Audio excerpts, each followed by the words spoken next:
And we are live. Welcome, welcome. Oh, back to doing some more game development, or learning to do more game development. Which last time I was working on a rig for the little slime ball that I'm doing, because obviously I want the little slime ball to deform in a way that feels natural, kind of jiggle about, because we've got the physics of the ball moving around, dashing, but I want there to be some jiggle to the ball because he's a slime. He's a little slime guy, so he's got a jiggle. And last time I created a skeleton in Blender and imported it, which I'm starting to think I might not be sufficient. I think ultimately I will need to have more bones than just this like orthogonal cross going on here. Yes, open that. Okay. I just don't think it'll be enough bones to deform it in the way that I want. So what I'd like to do is dip back on into Blender, create a new rig, which I guess I'm not really creating a new rig. I'm just adding more bones to the current rig that I have.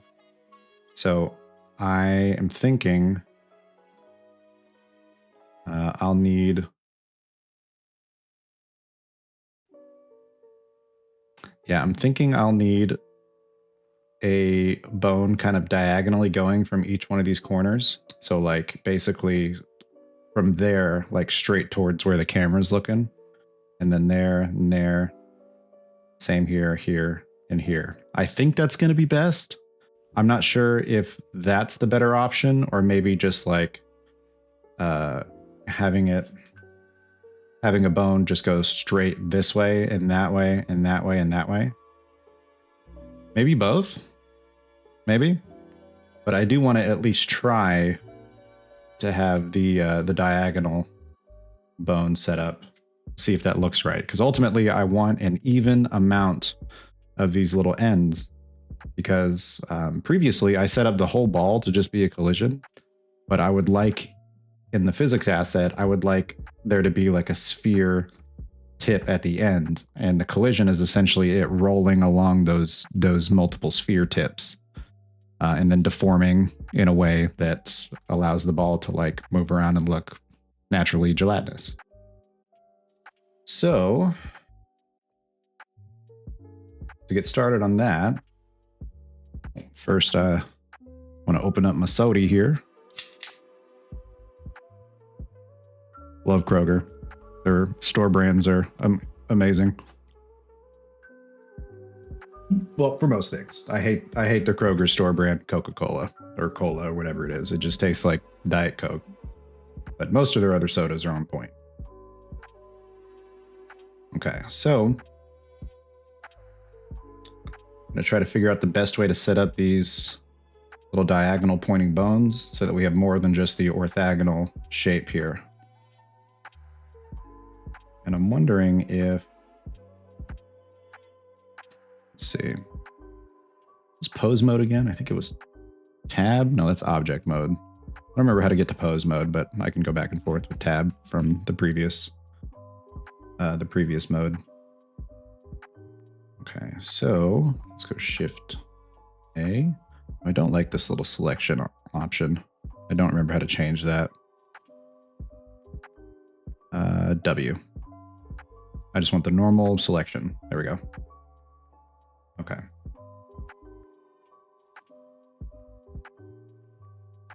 I could have swore it was Shift A to add new bones. Am I crazy? You look that up.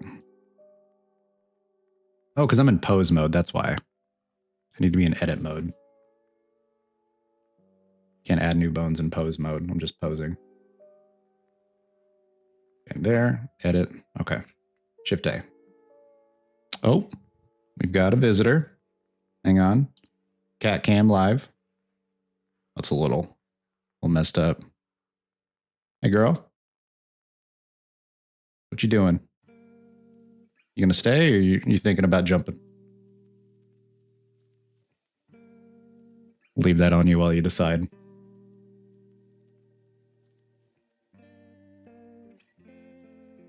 Oh, think she's staying. Kind of angle that down at her better. There you go.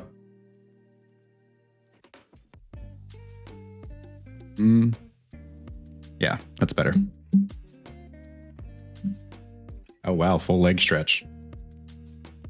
Big stretch. All right. So let's think of best way.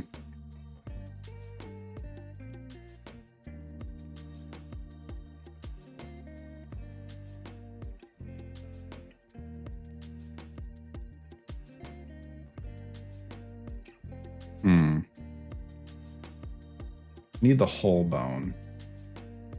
Let's. No. Oh, that's. I hit E. Okay, so I want to rotate that, but I want it to pivot from here. Okay, how do I do that?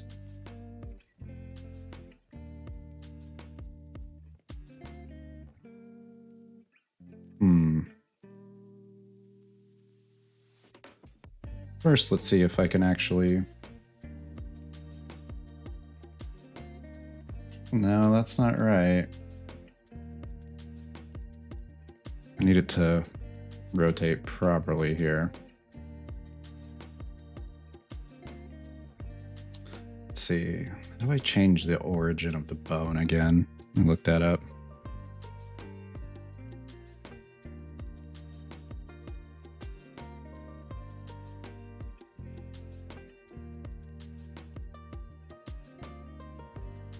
Adjust its role in edit mode for a simple axis rotation. Well, that's not what I want. I want the origin to rotate from the center.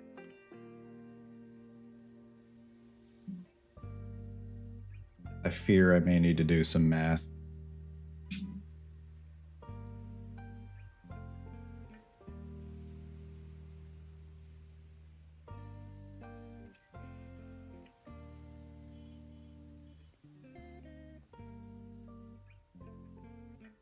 Oh, is that it? I think that's the center, but it's a little too high. Oh, hey, Bacon Guy. Thanks for stopping in again. So I've ultimately decided that I don't think this amount of bones is going to be sufficient. I'm pretty certain I'm going to need more bones after doing more research just about how physics assets work. The way I left it off last time was I just made one single sphere collision for the whole ball, which is not going to work for what I'm trying to do. I'm going to need to add sphere collisions on the ends here of each essentially like each bone tip. And in doing that, I'm imagining a ball made of these bones that's rolling along a path. And if it's going to deform and like bend the mesh around in a way that looks realistically gelatinous, I'm going to need more of these bone tips that can like kind of spread and separate from each other, which will deform the mesh. So I'm trying to, so basically like from here, I would like a bone in each corner, like essentially sticking out from where this origin is, like straight to the camera at the same distance that like all these bones are, or the same length, I should say, that all these bones are. I'm just trying to figure out the best way to do that in Blender to where I can like recreate that in the exact same measurements for each corner. I would think I could just, oh, I can rotate. Okay. I tried doing this a second ago, but it was rotating the whole bone. Apparently, if I just select the tip right there, it rotates in the way that I'm trying to do. Okay, so I think just 45, right? Yep. All right, 45. And then, ooh. Okay, yeah, I'm gonna have to do that all the way around. And same, I'm probably gonna have to have bone tips coming from the center right here as well, out. Okay, so essentially just doubling the amount of bones I have on each axis, as well as having like diagonal shaped bones along the, like in between the two axes. All right, so that's probably fine. Oh, I don't know what I'm going to name these bones, though. The naming convention can be a little bit hard to follow if I'm adding all these extra bones. Hang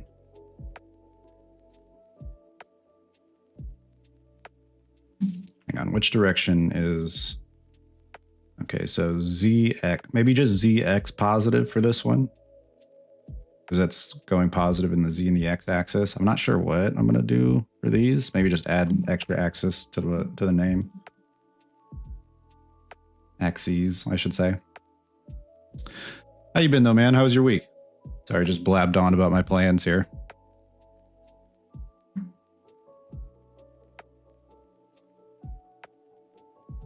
Okay.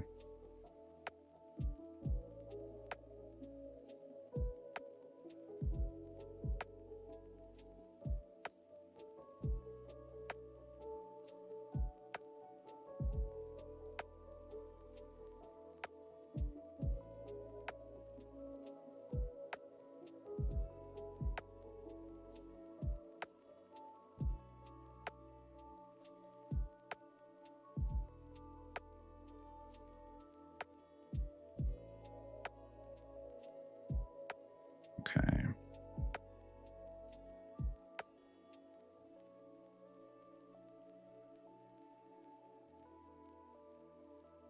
So I got to rotate this one by 135.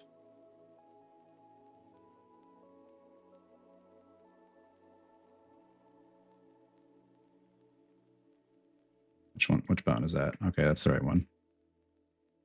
Rotate 35. Okay. This one will be...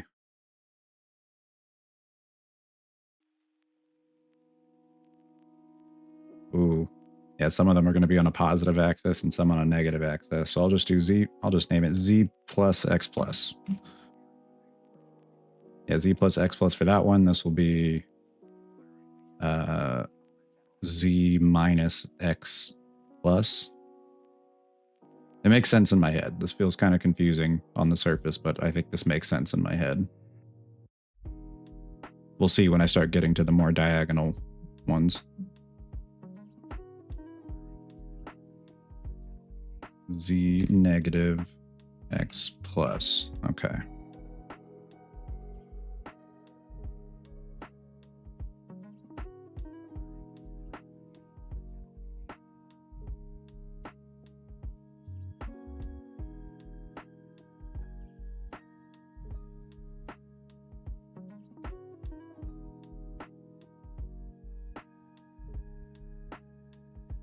Been good, super busy, working on a winch system. Oh, okay. Nice. Any luck with that so far? You running into any problems that have been causing you some holdup, or has it been pretty smooth?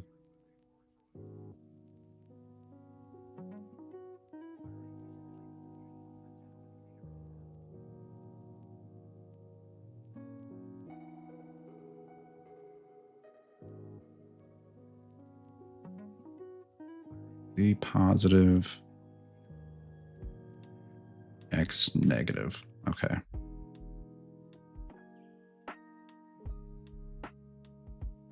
Whoa. That's not what I wanted. Okay. Minus 135. Okay. So that would be Z negative, X negative. Yeah. Okay. Okay. I think I can name all these in the proper convention.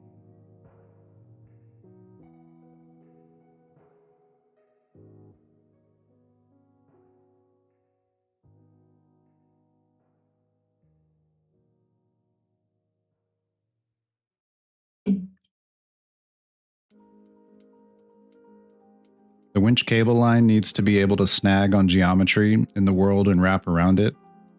Rope cable physics like that is super complex, so it's been a challenge. I can imagine, yeah. That's that does sound pretty complicated.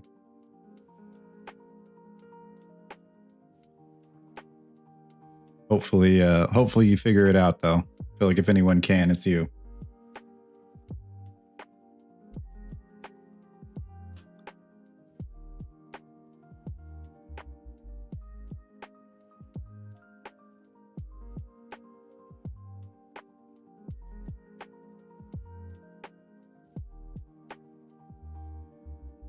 So that's Z positive, Y positive.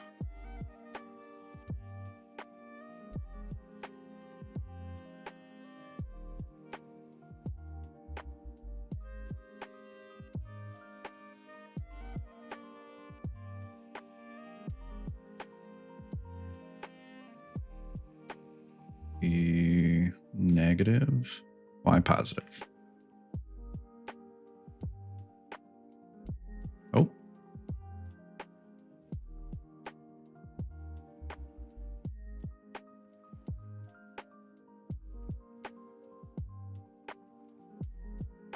Positive, Y negative.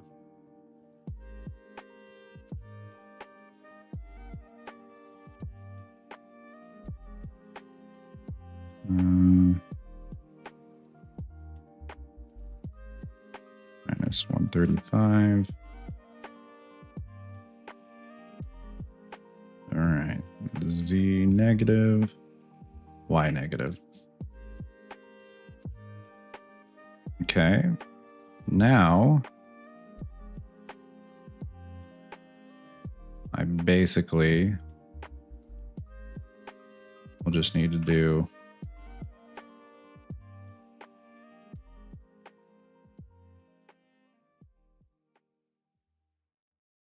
okay. Yeah, I'll have to rotate it like I don't know if that's going to be sufficient rotating it like that.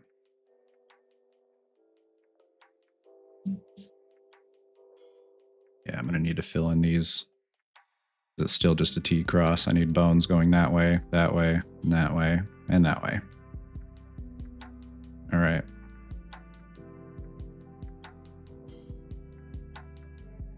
Okay, I think I have a good idea of how to do this actually.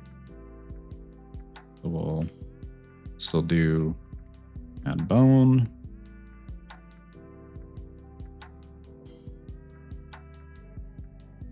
Okay. So I'll need to do it like this. So 90 degrees, and then look up, then 45 degrees. Okay. So that would be, oh, that's not what I want to name the bone.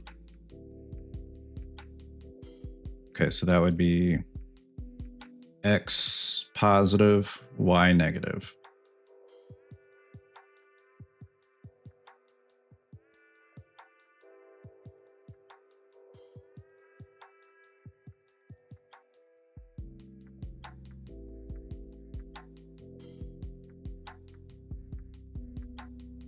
And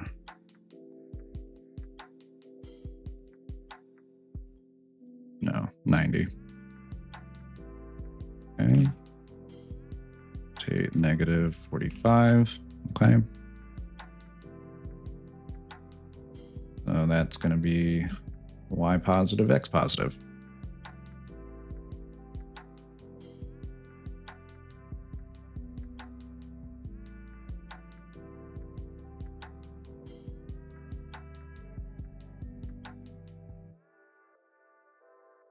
Minus 45. And then, oh, that is, oh, that is right. Okay. Oh, that's okay. That's good to know. That's not what I was trying to do right now, but I'd rather do them in the order I was doing it. We'll do another minus 45 and rotate 45.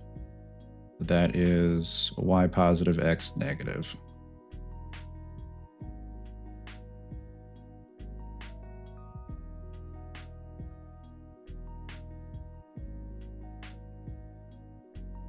Okay.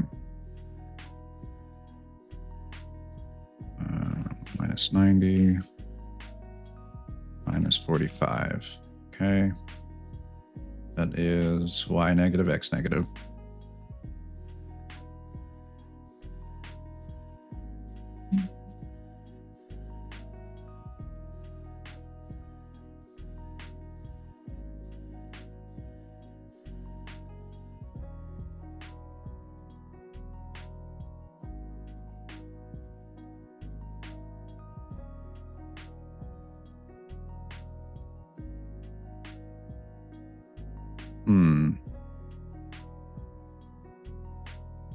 Wondering if I do actually need those diagonal bones. I'm gonna try it out, and if they don't look like evenly spaced, it might not work. I need all of them to be evenly spaced, like perfectly evenly spaced, the tips.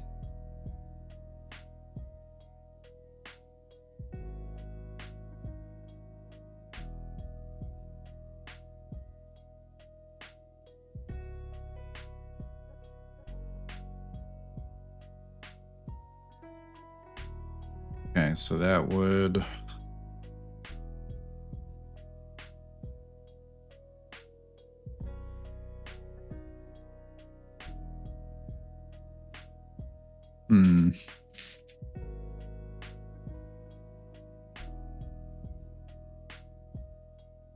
Maybe my naming convention isn't going to work out for these bones. I'm realizing that there's a couple other axes I'm not considering when naming them.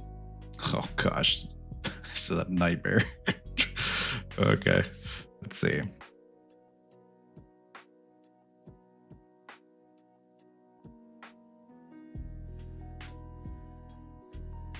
I don't think it ultimately matters what I name the bones, but I would like it to make some semblance of sense in my head.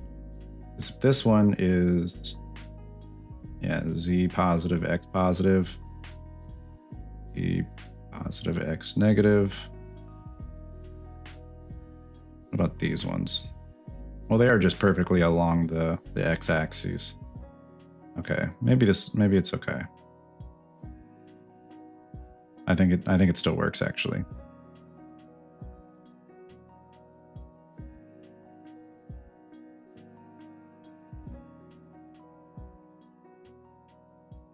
It's this one that I'm not really sure what to name. I guess Z. Yeah, so we'll go Z positive.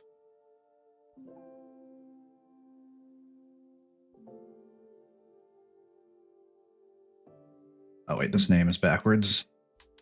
Should be Y first. Oh, Y negative, X positive, right? That was, yeah, okay. This guy right here will be, it's gonna have to have 3 axes in the name. We'll go Z positive, Z positive, X positive, oh, and then Y negative.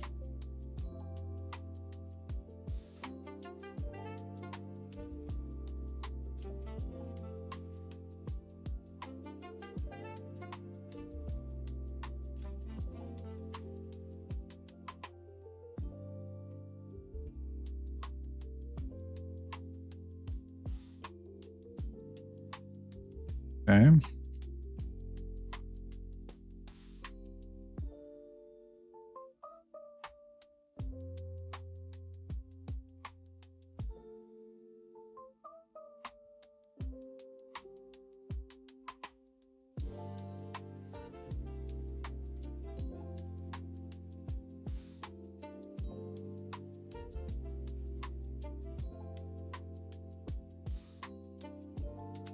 Okay, so this one is Z positive,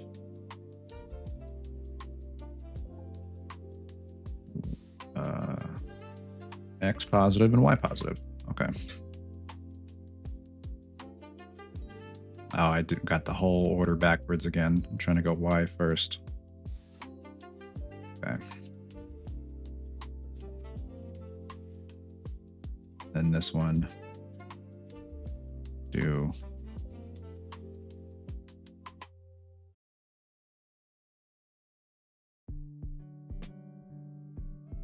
Okay.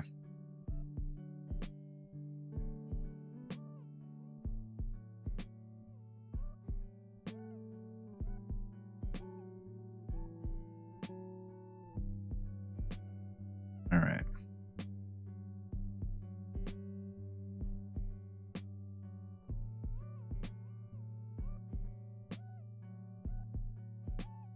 This one is Z positive, Y positive, X negative.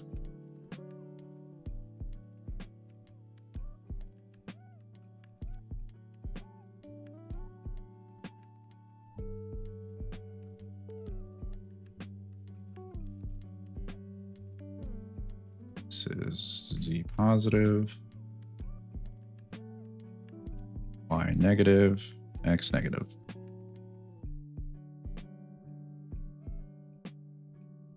Okay.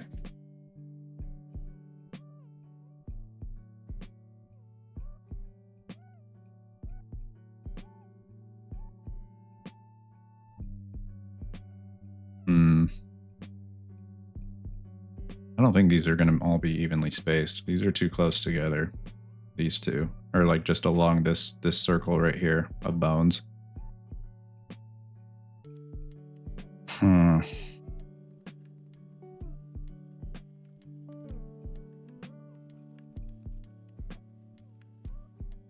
Let's see.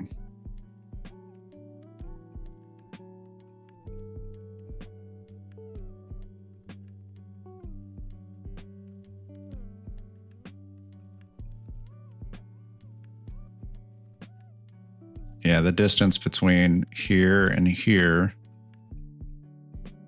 is greater than the distance between here and here.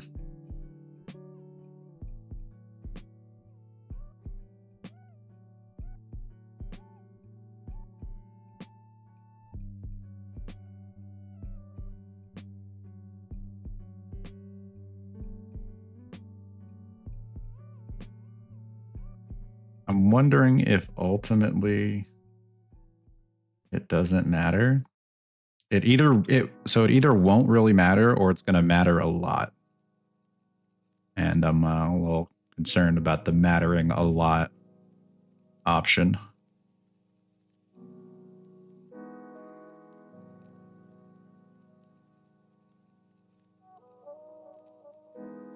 Okay, maybe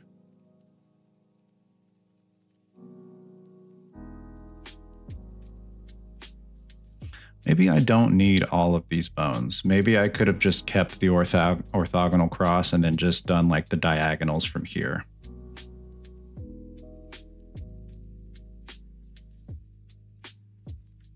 Maybe.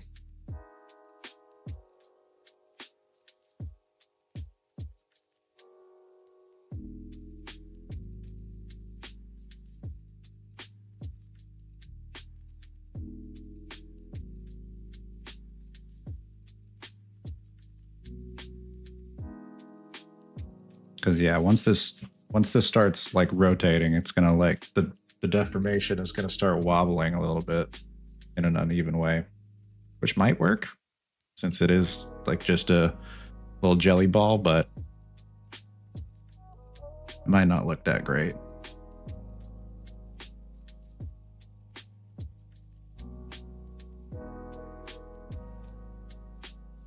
Okay, I think I am deciding. I don't think I'll need these ones. I think yeah, so these ones and these ones I might not need.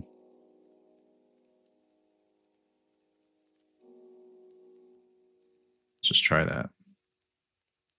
Delete, delete. Let's just select all the ones I don't want. Let's do it at once. Delete.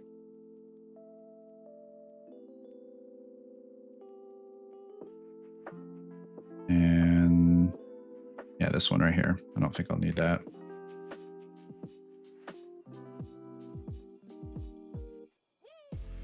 And same with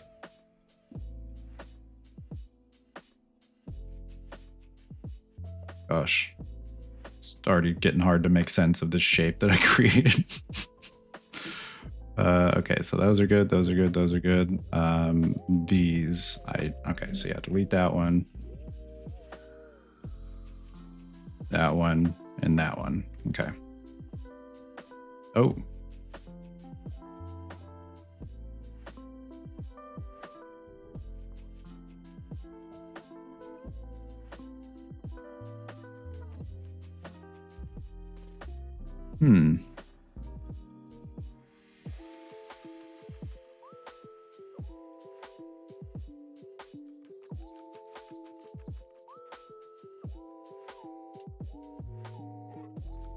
I don't know, actually.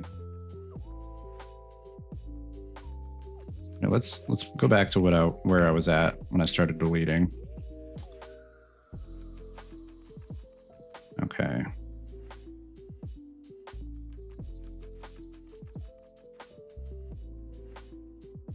All right, I'm going to first put all of them in place where I was originally going to put them, and then I'll delete the ones that I think are going to be redundant or the ones that are a little too far apart to really matter. Well,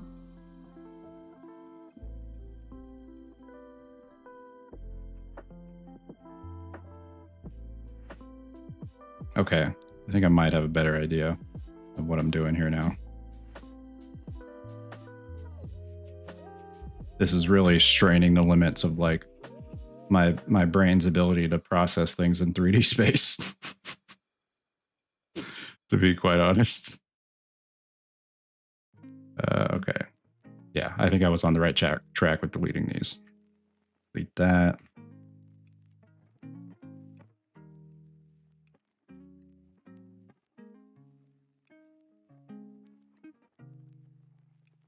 Delete that. That. Nope. That one.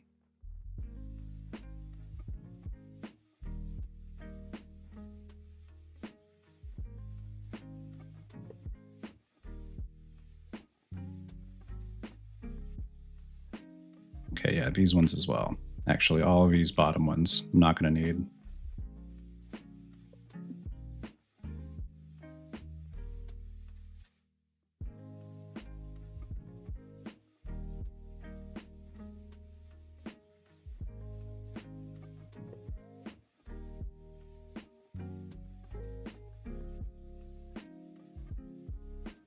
Okay, and then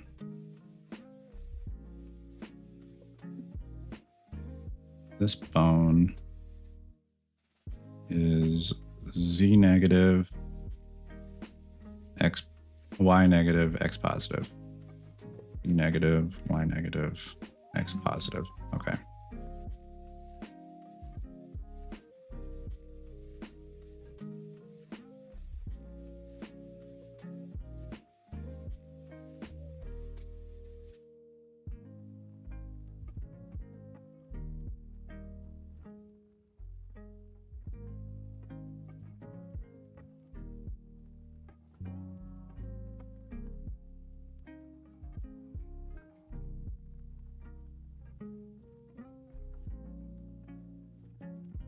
Would be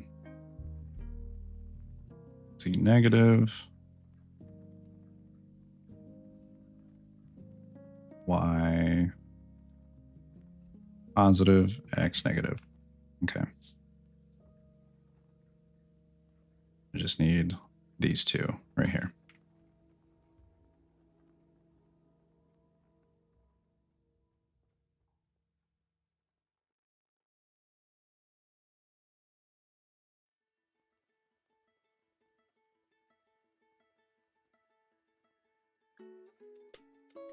It's Z negative, Y negative, X positive.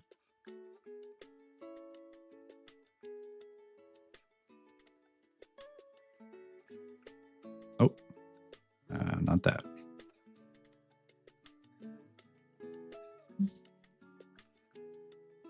I already have one named that? Z negative. Y negative. X positive. I do have a bone named Z negative, Y negative, X positive. Where's that?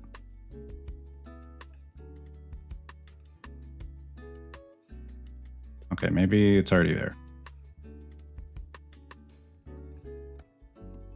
Oh yeah, it's literally already there. I don't know what I was doing there. Just added a extra bone that I didn't need.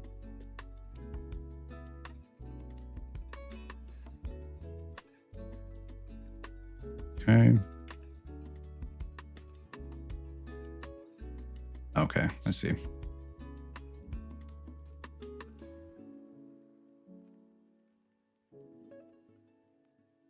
Z negative, Y negative, X negative. Cool.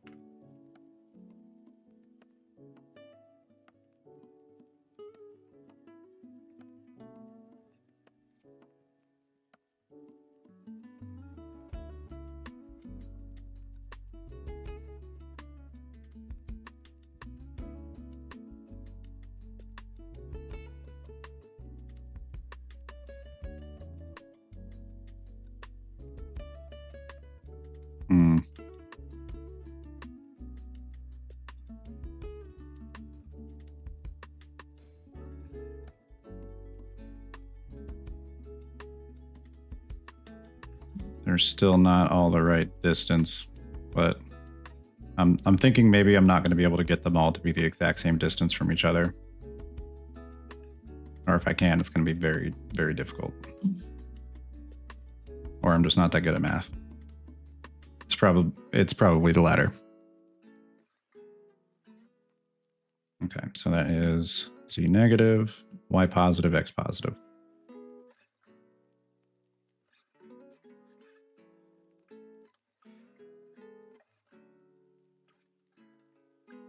All right, but I think this is a good place to start.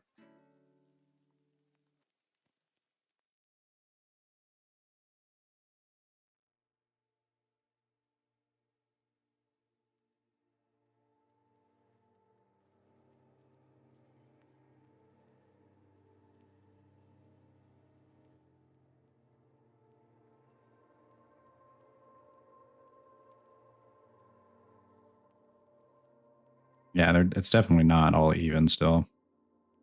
They're definitely not equal distances from each other.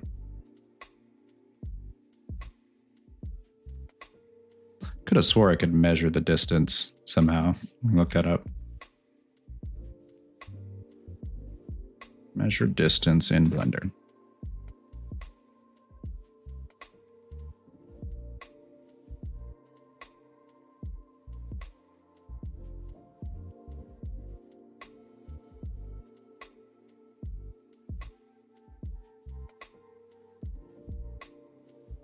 Okay. Toolbar, measure. Huh?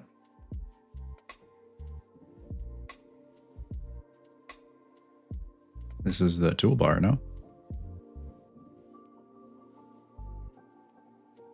Tool, okay.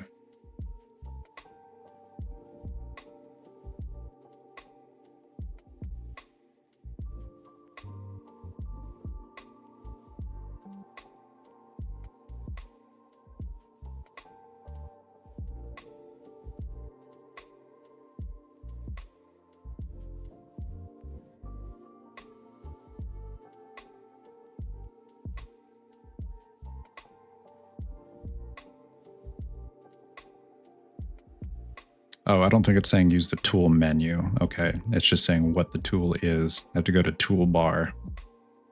Oh, is that this right here? Yeah, measure. Look at that. Drag ruler segment to measure an angle. I don't imagine I can just click and... Oh yeah, that is not what I want there.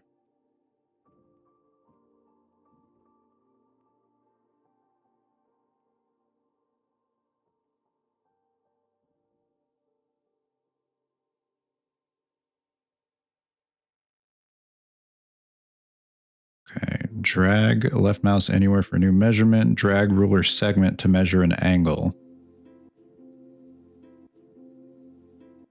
X to remove the active ruler. Control while dragging to snap. Shift while dragging to measure surface thickness. Okay, so should I, maybe if I select it first.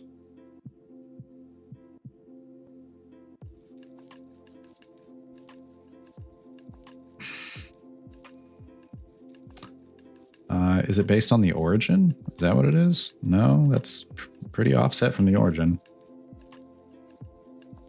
I feel like I don't need a ruler to tell me that this is a smaller distance than this.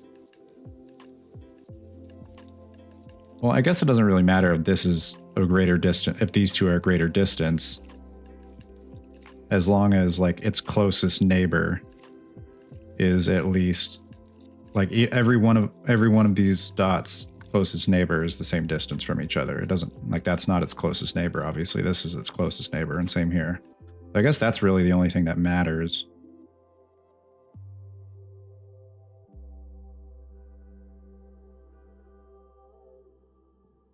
Okay. I think I might be overthinking it. We're going to stick with this. And we're going to try it out. Oh, I need to parent all these.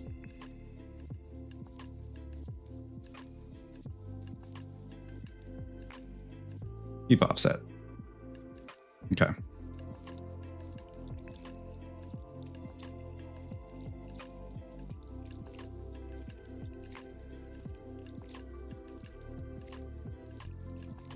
So let's export FBX, documents, slime ball, export.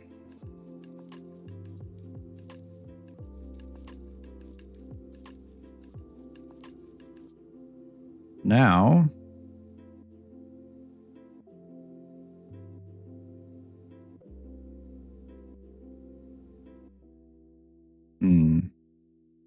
wondering if I can rename this without it breaking anything.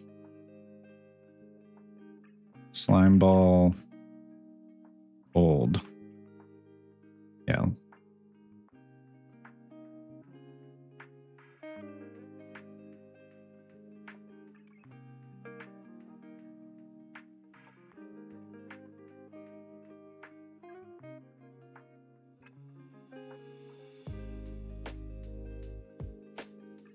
Old.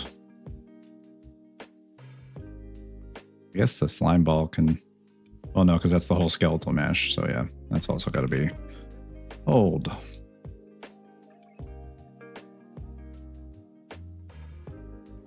I think I can delete the sphere goo ball assets. Yep, it's not being referenced anywhere. Cool. Delete that. Asset referencing test map. Oh, I remember. Okay, here. Let's go to the test map. Delete that. Cool. Save.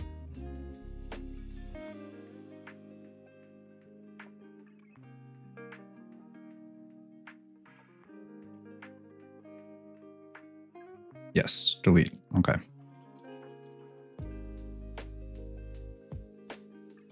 Goo ball can also be deleted. Cool. Sweet.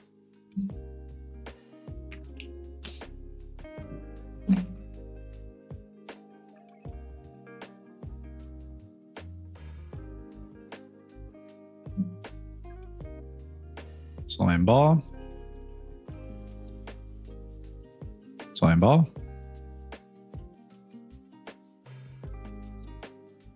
You select the skeleton. And I think that was it. Yep. Import. Cool.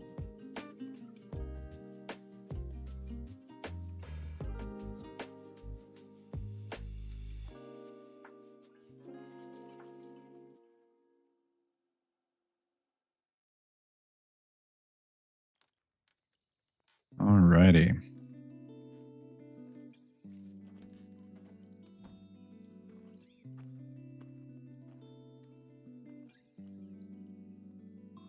Let's take a look-see into the physics asset again. Just remember like how I had it set up. I can kind of reference it and recreate it. I think I understand again how it was set up originally.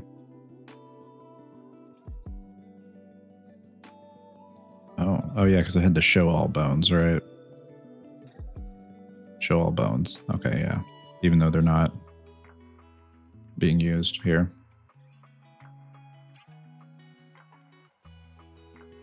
Alrighty. And go slime ball physics asset.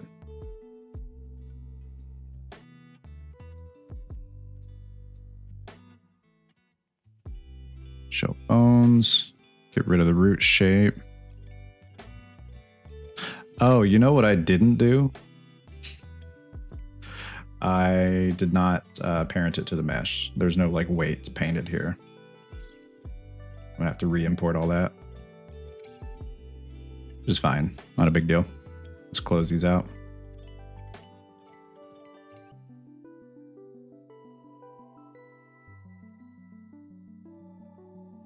So delete.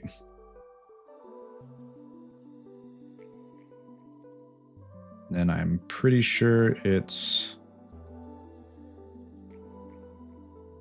grab the armor, click the armature, then the cube, and then no, it needs to be in object mode, I think. Armature, cube, parent, or is it cube and then armature? With automatic weights. Yep. Okay. Let's go to pose mode real quick and just like take a look at how this is deforming.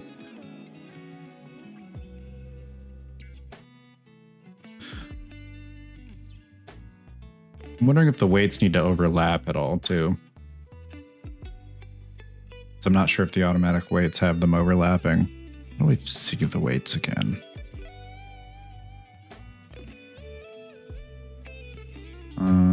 Okay, let's see.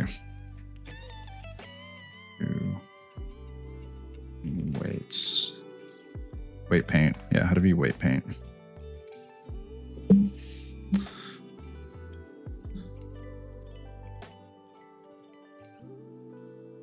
Get a little better view of Siren while she napping.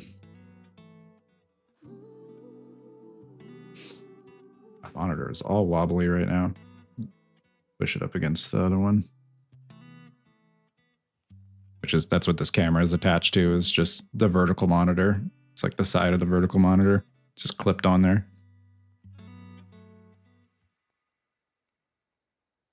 Okay, select your mesh and switch the mode.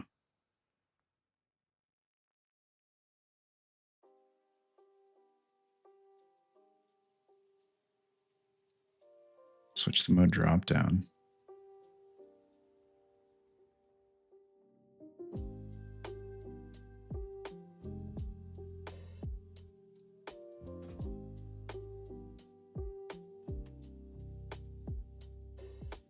Weight paint. There we go. Oh, there are. I think they are overlapping, actually.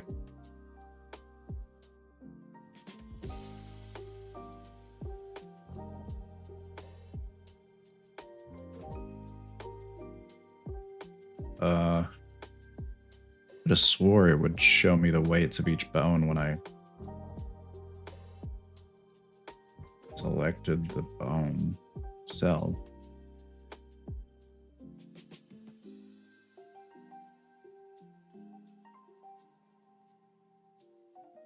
Let's go back to pose.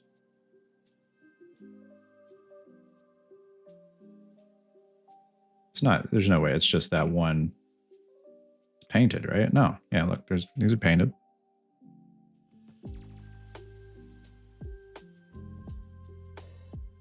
Okay.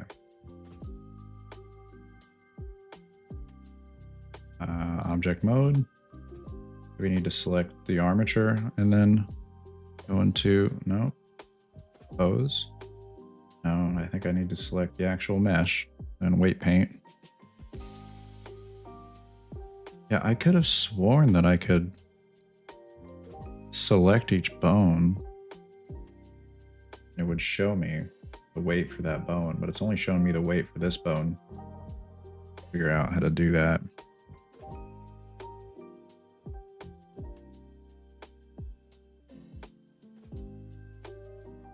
Oh, it's the vertex group. That's right. Okay. I just got to remember where the heck the vertex groups are.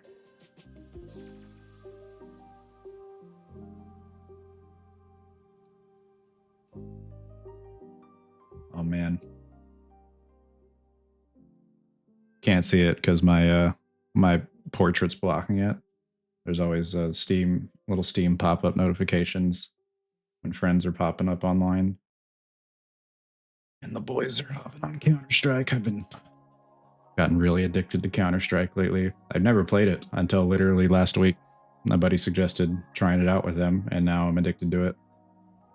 I feel like I get easily addicted to certain video games. And for some reason, I'm just locked in. I'm terrible at it. Absolutely dog water at Counter-Strike, but I still have fun playing it.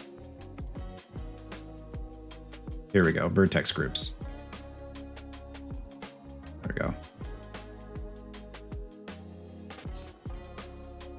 Right? Yeah, they all overlap. Ooh, this one does not. Ooh, I don't like that.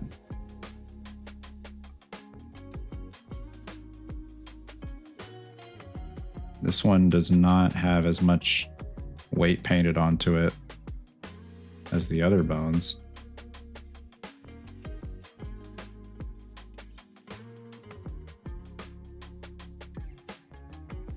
Yeah, why does this... Bone 1 has a bunch of weight painted to it. Oh, you know what it is? All the original bones I made have much larger weights because I think they still maintained the original weight that they had. So I'm gonna have to clear all the weights that were existing before and then reset the automatic weights.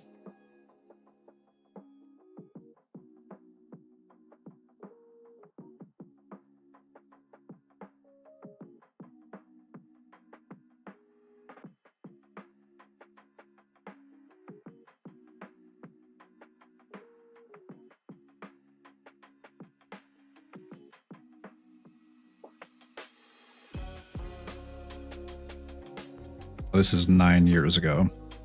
The downside about Blender being so old is that you still get like Stack Exchange or forum posts that come up that are completely irrelevant now.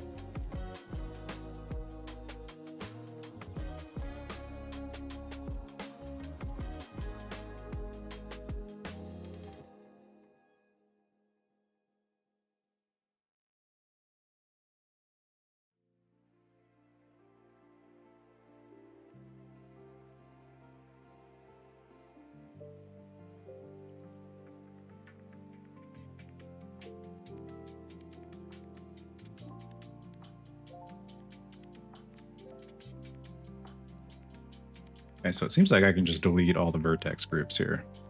And when I go to paint or add automatic weights again, it'll just re-add new vertex groups. So I'm going to rename this cube. It's not a cube. It doesn't really matter, but it does to me. Slime ball. It's still named cube though, because that's like the actual primitive that was used. That's funny. Okay, let's just get on deleting.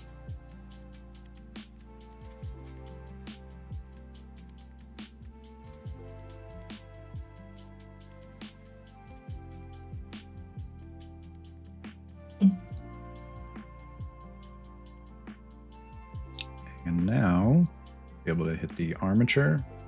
Wait, no, I have to hit the mesh and then the armature. That's right. Which feels backwards for some reason. Automatic weights. Cool.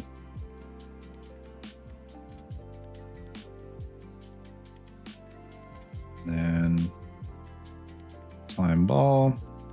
Yep, all the vertex groups are back.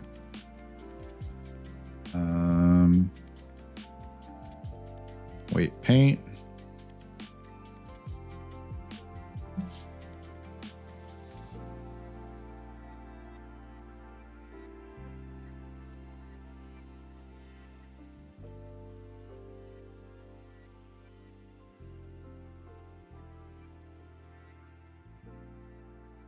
Those still don't all feel the same size.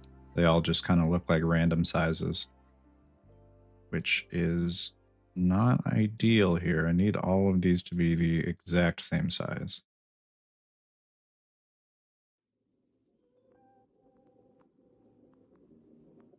So it seems all the horizontal ones are the same size. The vertical weights they all look different. Not from each other, but from the horizontal ones. At least I think. Right? Like that weight is definitely smaller than like that one, for example. Yeah, it definitely is. I don't know, maybe it ultimately doesn't matter that much.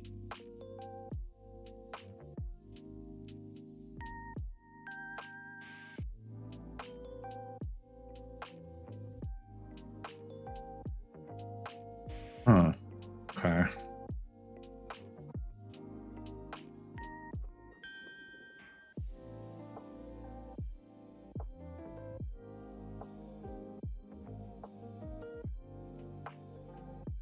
Well, maybe I can make the radius like 100 and then just kind of click it. Use the 4, 6, 8, and 2 keys on the number pad to just go along this axis here. Oh no, that's not what I want.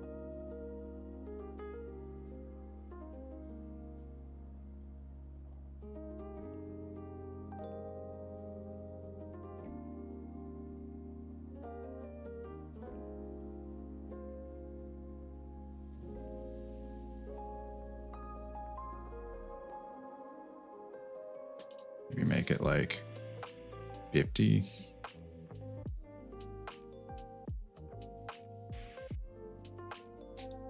Which bone is this? Okay. Whoa. No, strength needs to be much lower than that. Why does it go? Oh, because it's out of 10, not out of 100. 5. Make it 5.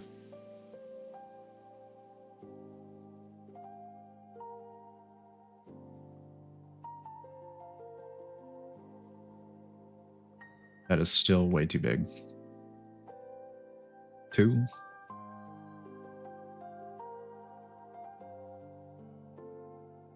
Huh.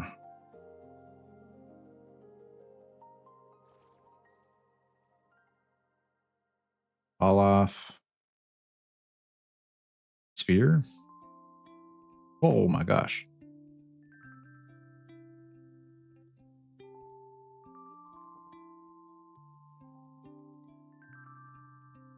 One.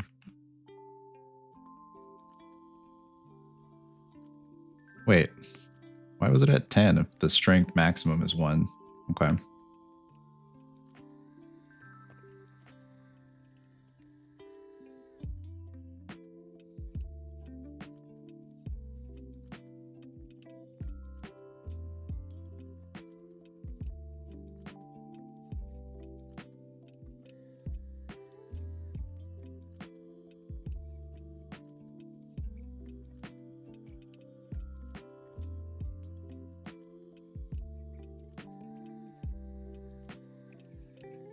Okay. That looks about the same size now. Maybe that's all I gotta do. I can probably just leave the other ones alone. Just give a quick little click. Boom. Just like slightly increase the size. And I think that should be fine, to be honest. Yeah, so these are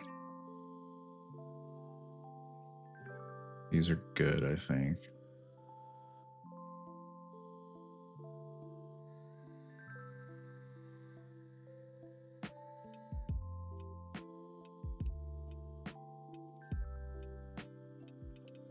All right, yeah, I think this is good. I think they all look pretty even now. All right, save.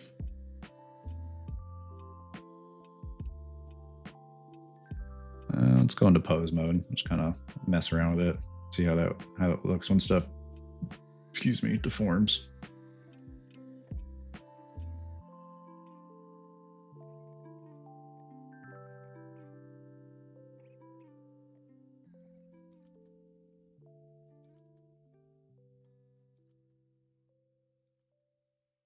Oh, wow. Rotate along the Z.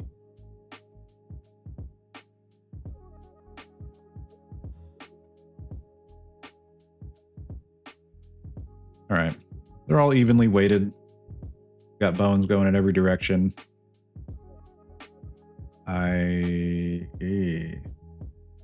No, they're not equal distance from their neighbors, actually. Thought they would be, but this tip and this tip, since these are two of the closest neighbors. Well, no, I guess they are. Yeah, I was gonna say this looks closer than this. I think it's just the perspective view, actually. If I go to the orthographic view, it'd probably look a lot more even.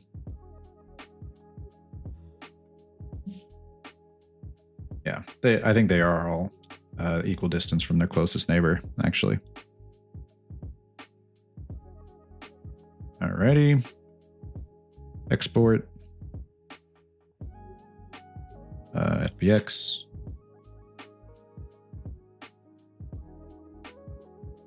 Just, yeah, slime ball. All right, export.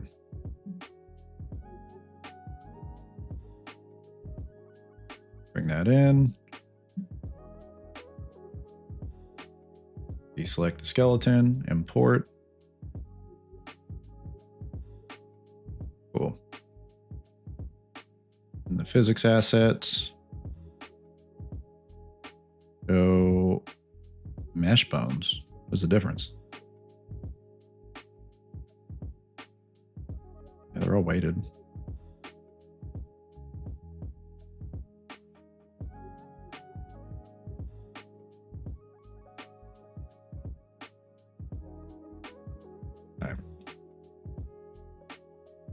Root, delete.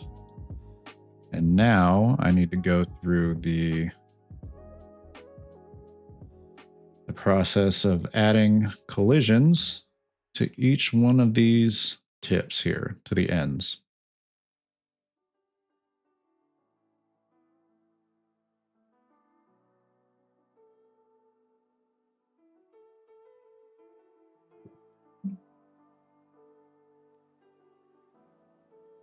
I think I just hit plus, right? Yeah, add sphere.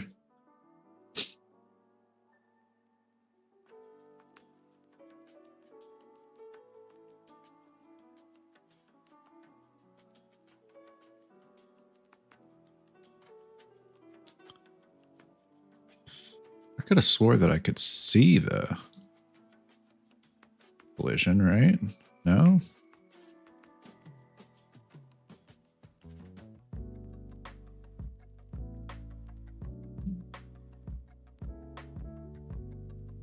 Let me go take a look in the old one. Because we got that here. What's the difference?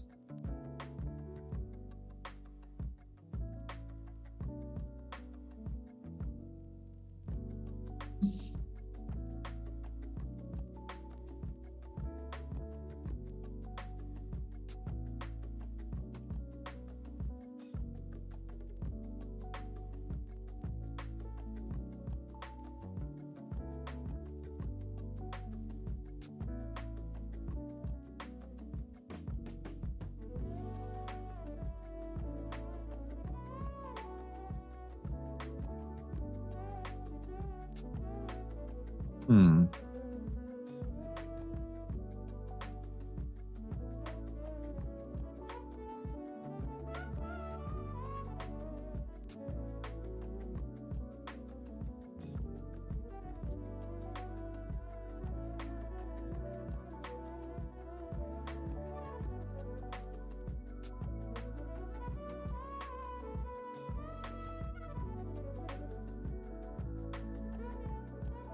Viewing this differently. We show bodies, maybe. We got show bodies on.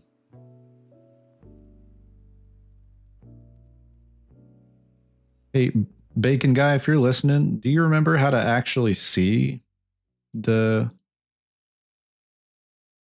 the primitive shape that I added here? Or was that not even the right spot to add that? I can see the collision on the old one, just this sphere. But I can't remember if that was the same way that I added it before, just by like clicking a bone and hitting plus. I fear maybe that was not the way I did it before. I can't really remember.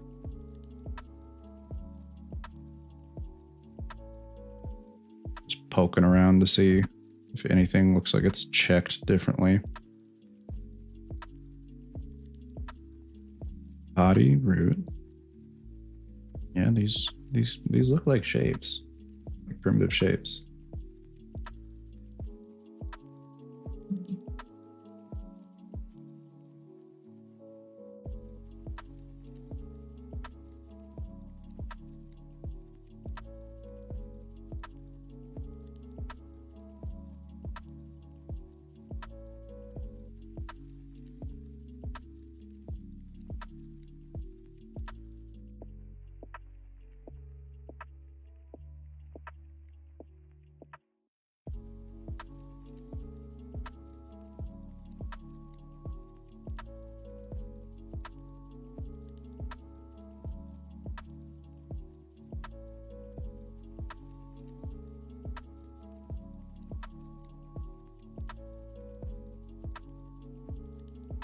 Oh, this all looks exactly the same.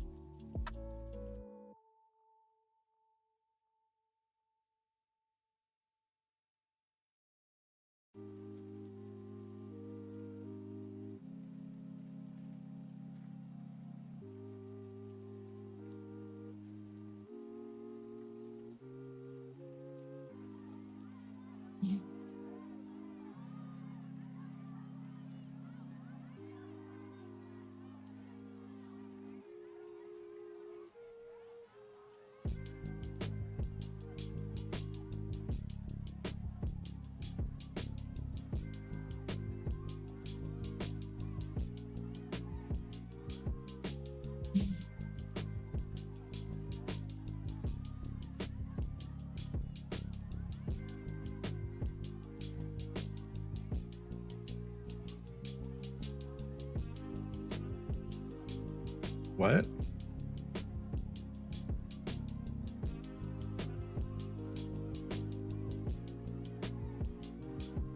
It just crashed. I guess I didn't really do anything. I think the only thing I did was like add in the actual the mesh I imported. I'll look up this error code, see why it crashed.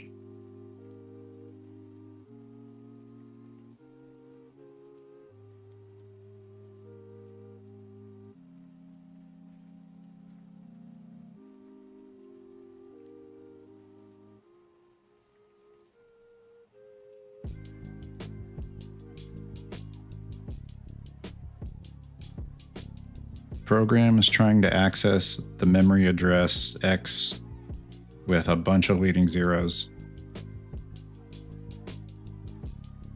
which is not a valid memory address. This is likely caused by a problem with the Unreal. It tried to read null, yeah. Luckily, I didn't really do anything other than import. Oh, also, there was something I can't really remember how to do. I'll show you when we open it back up. In the physics asset, on the old physics asset, I'm able to see the sphere collision, like just the single sphere that I added in. I'm trying to add in a sphere collision at the end of each tip, but I can't see the actual collision in the new physics asset. Here, I'll show you what I mean. Oh wow, no, it didn't even. No, don't try to reopen something that's not there. It didn't even import the. Or it didn't save the import. That's weird. But here, I'll show you what I'm talking about in a second with the collisions. Get rid of that skeleton import. Okay, so physics asset. All right, so we've got the root here, which I don't need. I'm going to delete that. But if I come over here to the end, trying to add a sphere there, but I don't see the sphere. What if it has anything to do with it being grayed out, actually? I didn't even try adding it to one of these that's not grayed out. No, I still can't see it. Okay.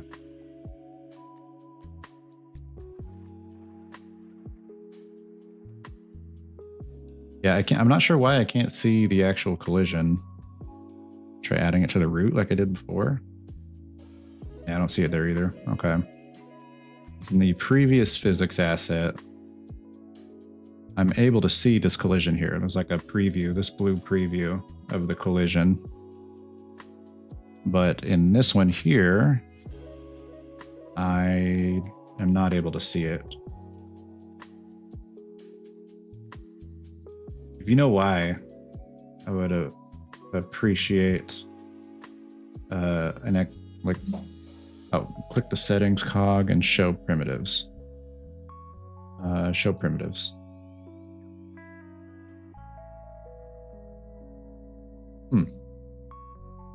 It might be tiny. Oh, okay. That's probably what it is then. You add them and tries to size them to the bone. Okay, that makes sense. So let me look at the size here. This one. I don't even remember where I would change that. It's under mass, maybe? No. Back over here.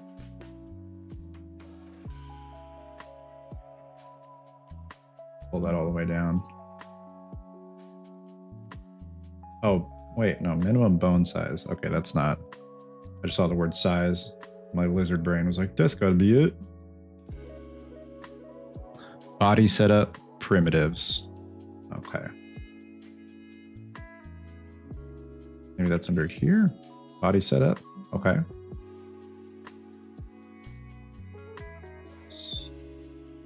Primitives. Okay. Okay. Yep. That's exactly what it is. Thanks, man. I appreciate it. So it's, wait, let me see what I have this one set at, to, for example. Radius. Okay. So yeah, that radius. Oh.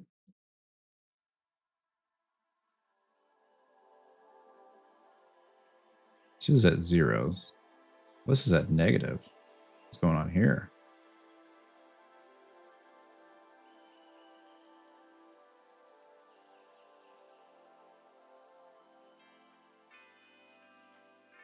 Oh no, that's like the offset. Okay. Reset that.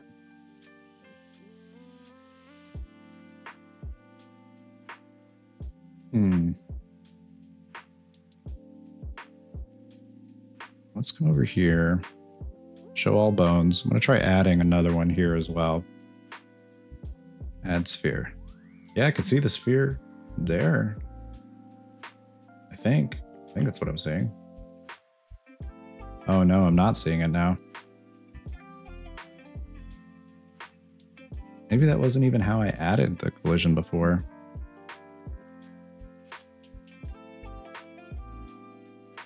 Let's see. Do I have... Yeah, I don't even have show primitives on this one. And show bodies are simulated. I think I have show bodies on. No, show primitives. Huh. Okay. Might be worth a Google. Let me go ahead and look it up.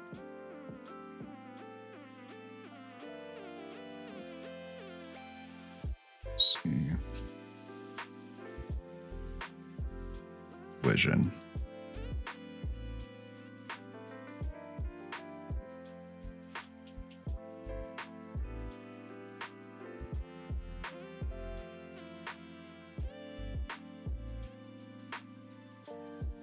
You know what? I can definitely pull up that video I was looking at last week as well.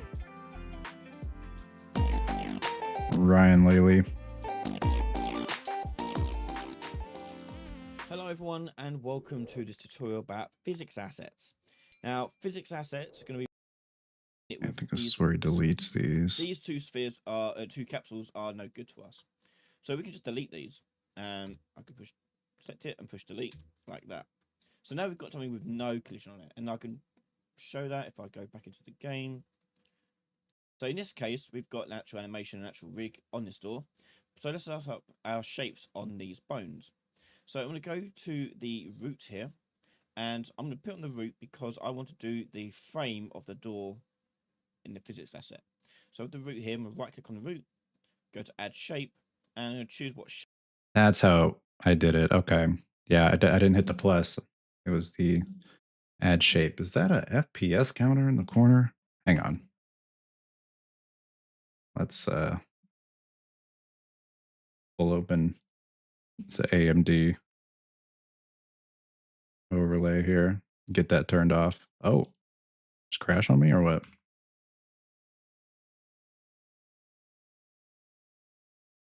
Just click it, I guess. Overlay. Turn that off. Okay.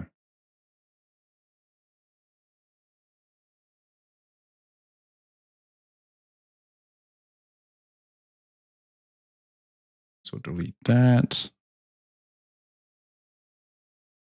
Nice. Yeah, that's what I got too.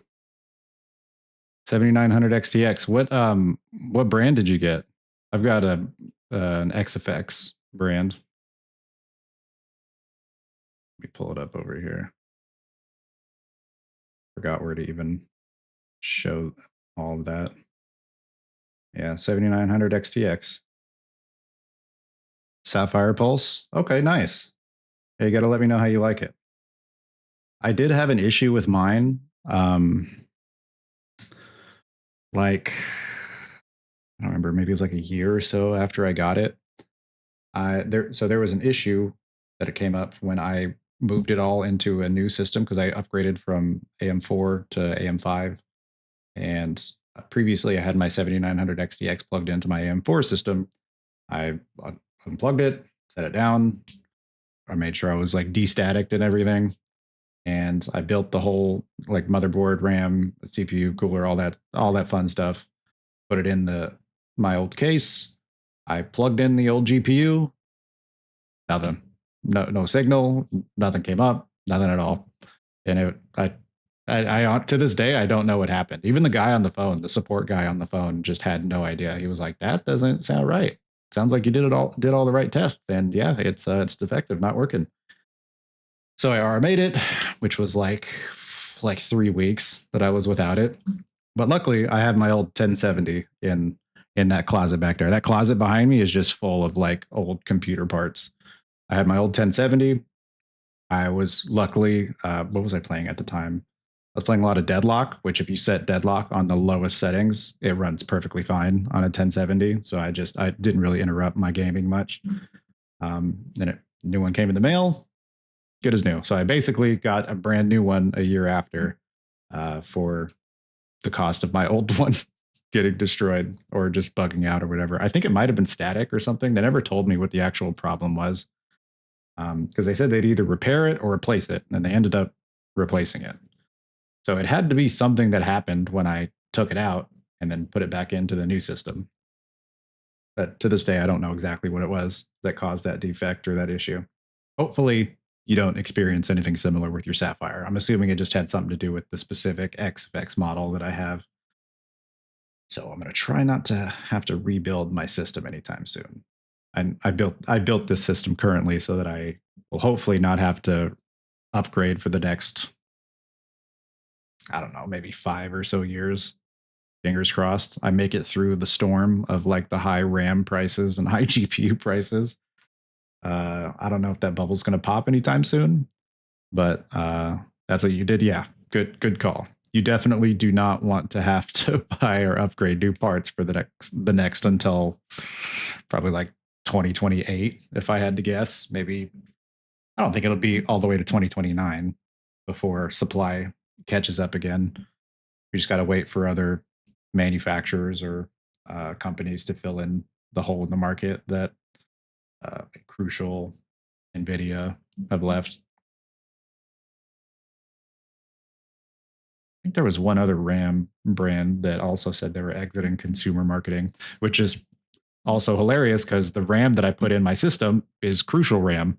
It's a 32 gigabyte kit, and now they don't sell, or they don't make consumer RAM anymore. They still sell consumer RAM just of what they currently have or what was like already set to be finished manufacturing, but they're not creating new models of consumer RAM from now on, which is a bummer because Crucial is like the best RAM you could always get because it's made by Micron. They always save their chips, their best chips for their RAM.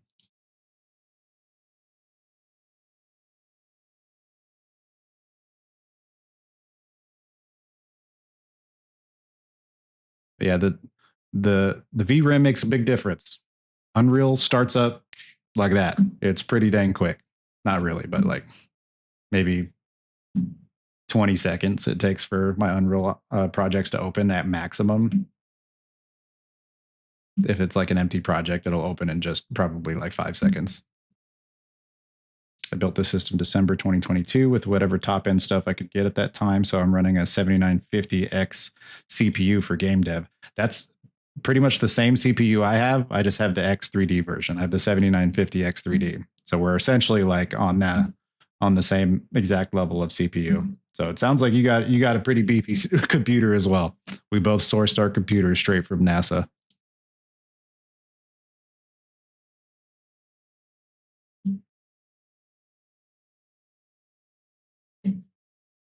You ever do any gaming, or are you just mainly like focused on game dev?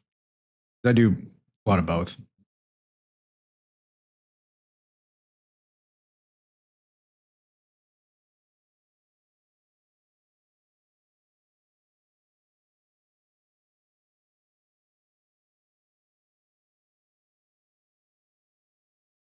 I think it was add shape.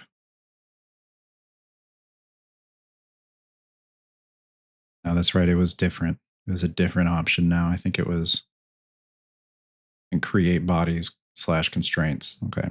I tried to, but I'm bad at work-life balance. Same. Although your game dev is your work, so it's not my work at all. I have a separate job in an office somewhere.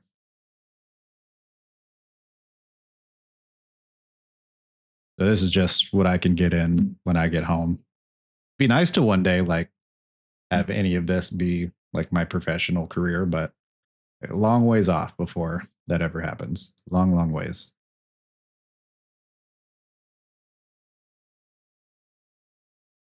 Ah, there we go. That's what I was trying to do. And so those are going to need to, the collisions should not, well, should they overlap with each other? I guess I could set them to ignore the internal collisions themselves. Hmm. I'll have to experiment with that and see how it feels.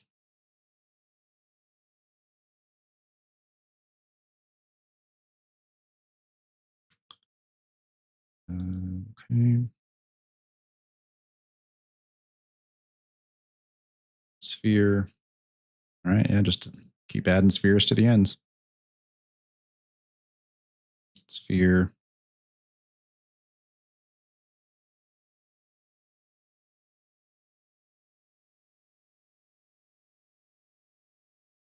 Oh, all the pluses in my naming scheme got replaced with underscores. So this is like a double underscore because the naming convention already has like underscores for spaces, but it filled in the underscore with a plus too.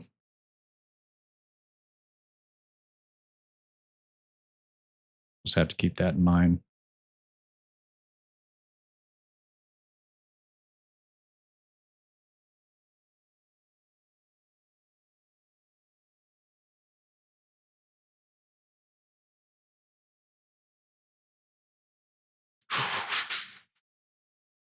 This is looking messy.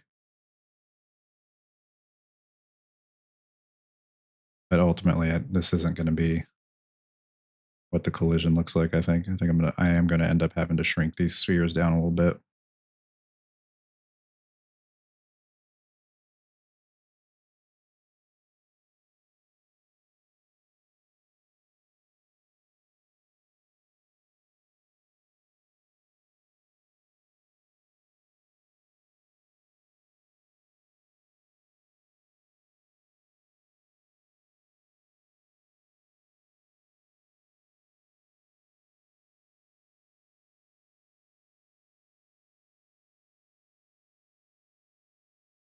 Okay.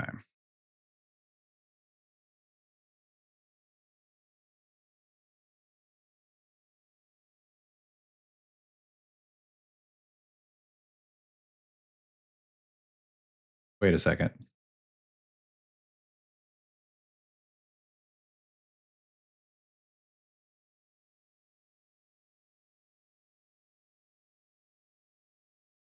Okay. I thought I could like resize one of these and then use that size like for the rest of them when I create them. I think I'm just going to have to resize them all individually.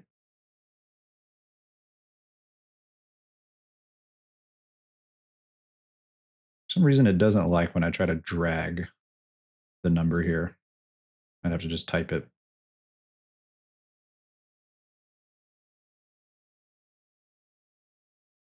Okay, so that's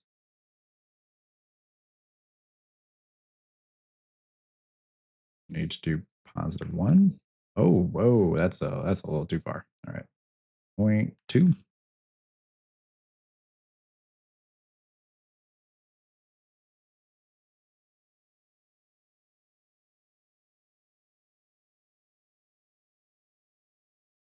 Maybe like 0.3 on the radius.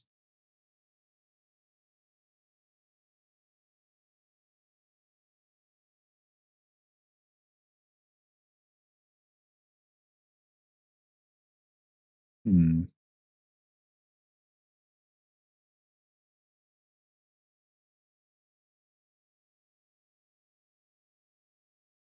Let's do 0.25. Ooh, that's looking right on the edge there, which is pretty much where I need that to be. Okay, that might be good. That might be good. So I don't really need each of these collisions to be like a high poly sphere. Like it could be a pretty low poly sphere in each collision. Want to hear something crazy? Hit me with it. What is it?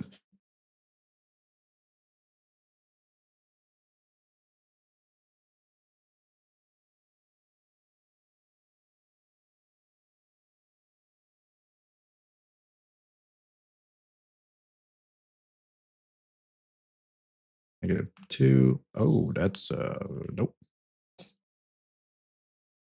Doesn't it also doesn't like undoing here.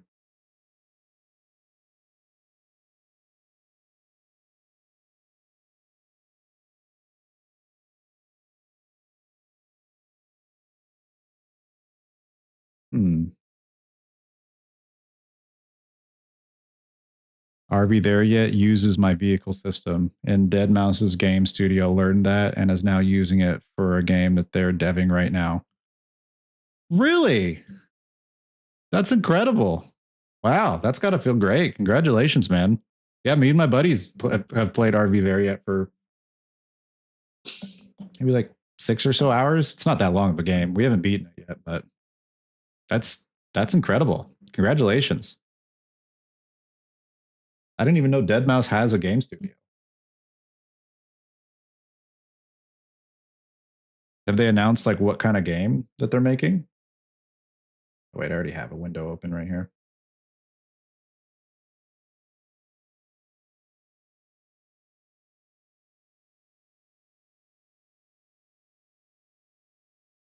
It's being built on stream. Oh, really? Okay. That's awesome, man. What the heck?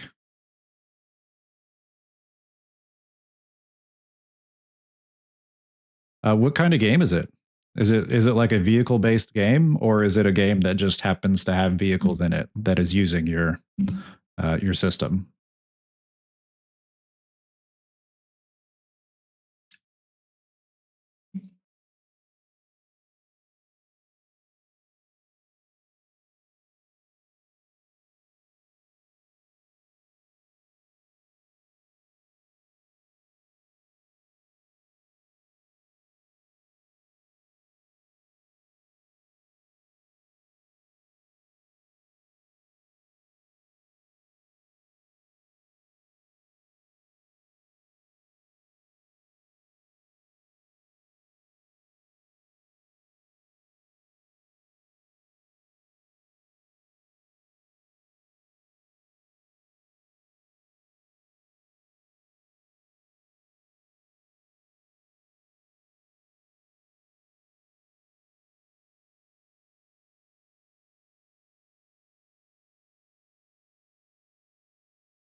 It's kind of like RB There Yet, but Oregon Trail.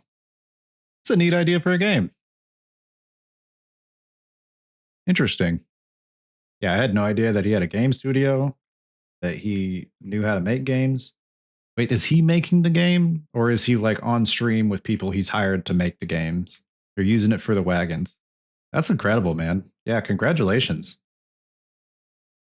That's like made it big status for I guess as far as like Unreal systems developers go or like marketplace systems developers go. That's got to be I can't really imagine much bigger other than like I don't know, fucking Call of Duty or something using your system. That's like the only thing I could imagine being bigger than that. That's crazy.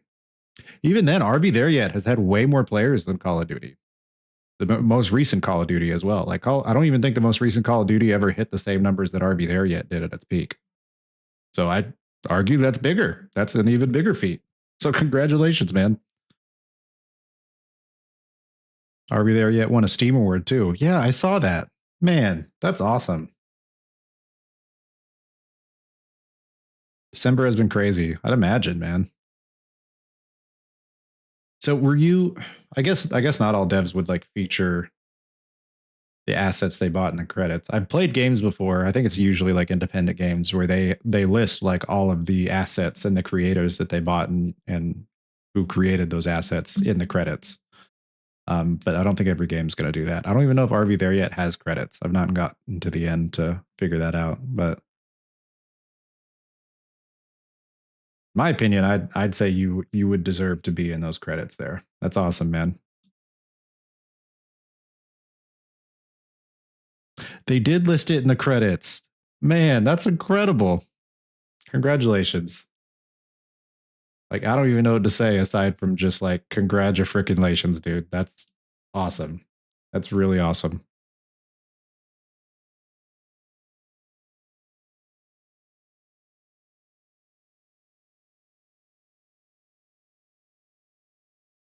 Okay, so we'll do 0.2, no, 0.2 there.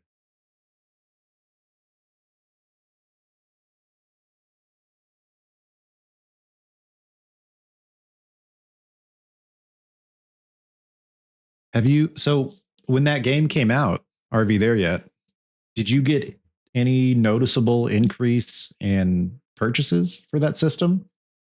I would imagine that with the large number of players that it had, at least a considerable percentage of that had to be developers who were also looking at the assets used in the credits, or at least looking them up.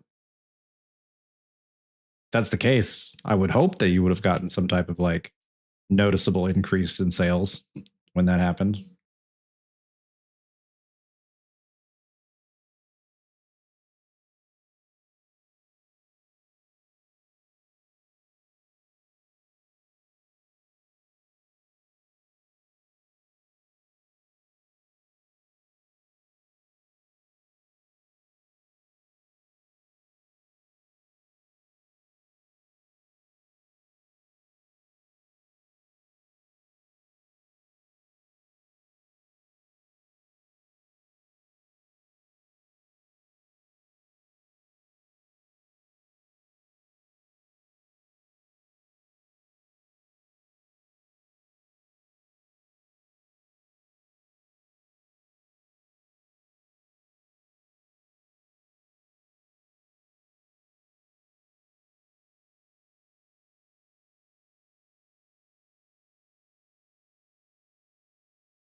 Ooh, can I change all of these at the same time?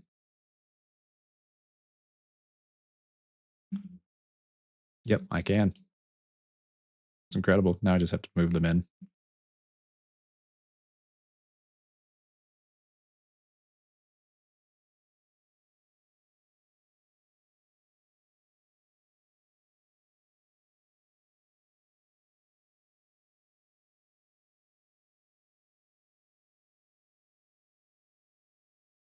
Okay, so it really is just the same value for each of them. That's nice that it is relative to the center. I was getting worried I'd have to adjust these a little bit differently. Wait, so if that's the case, I should just be able to click all of these.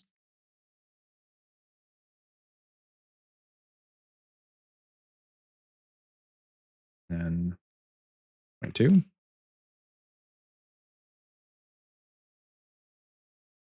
Oh, that is beautiful. Look at that.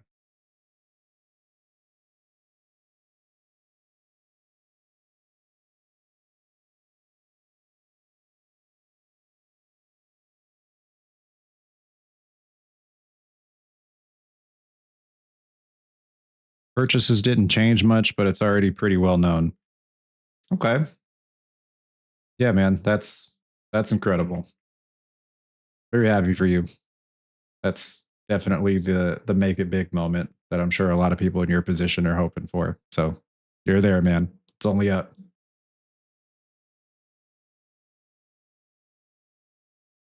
Why are they all in the center now?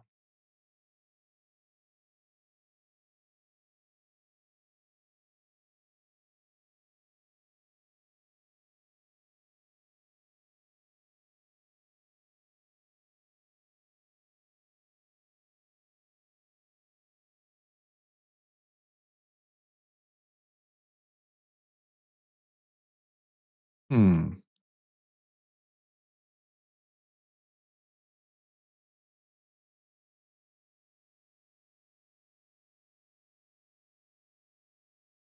I feel like there's an extra collision here.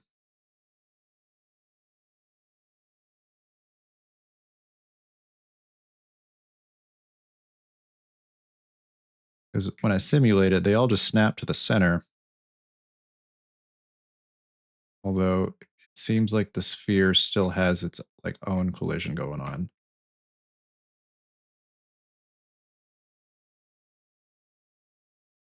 Well, maybe not. It is sticking through a little bit, and I'm pretty sure the way I set it up, the balls are like right at the edge, but there's like still a little bit of space.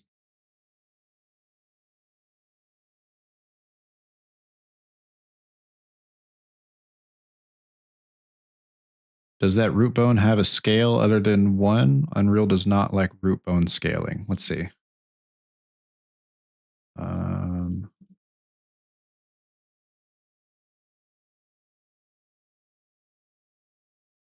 oh, like in Blender. I think that's where I should look.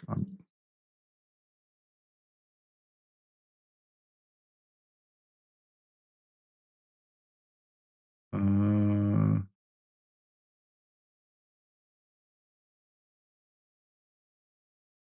Scale 111. In Blender, it's just 111. I don't know if that changed in Unreal anywhere. Let's close that. Bone transforms. Scale 111. No, it's 111.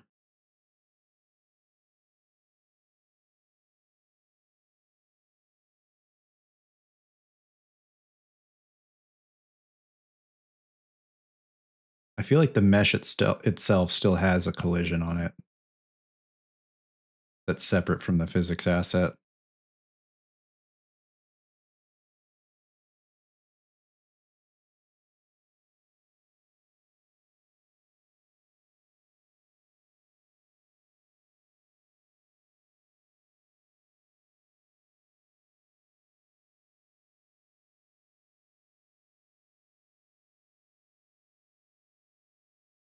Oh no.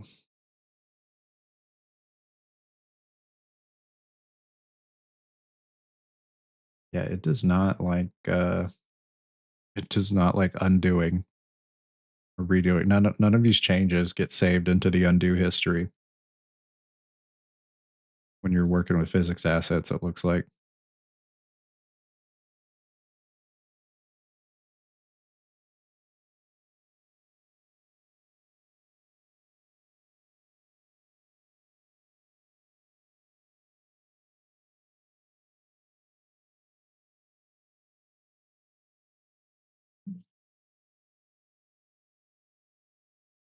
Yeah, that is all 111. Oh wait, it says bone is 100. Mesh relative is what's one.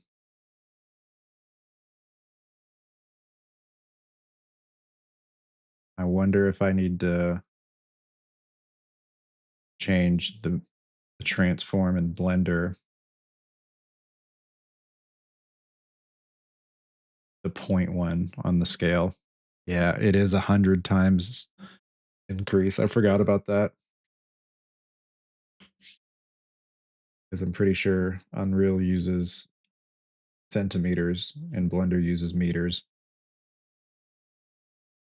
Anytime I've seen teleporting bones, it's been root bone scaling. Yeah, I'm thinking that I might need to change these to 0.1 instead of 1.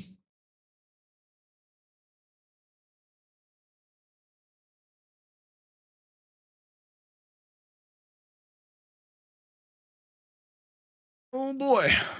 That is oh, that's the whole armature.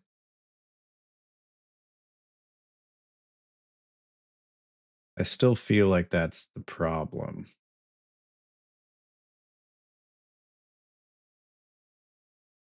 Scale. Okay. No, that's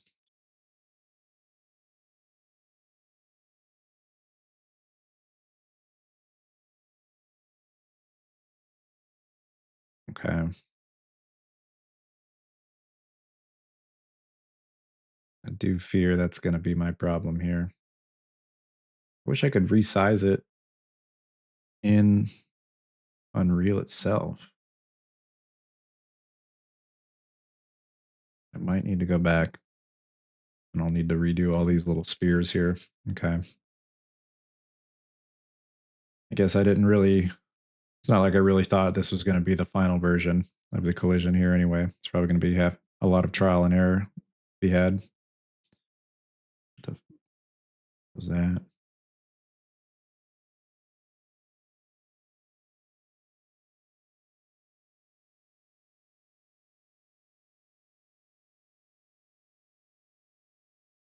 Tiny little sphere boy.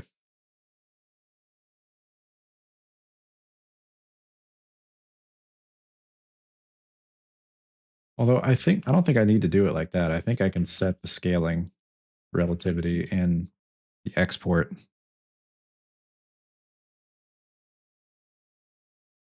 Scale, yeah. 0.1. All right. I'm gonna try that. Go slime ball new. Is Unreal changing the scale on import? About to find out.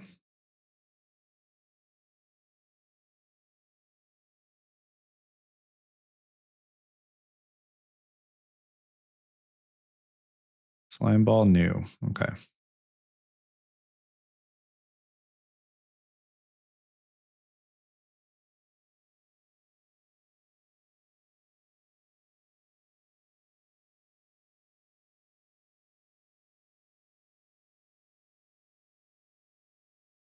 Let's go to the physics asset.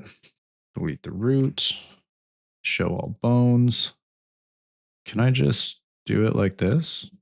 Probably not, but it's worth a try.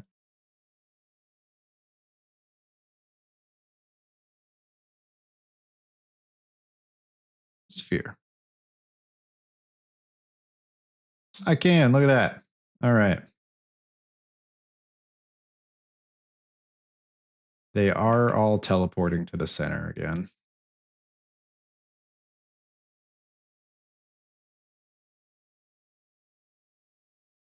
Although, funny enough,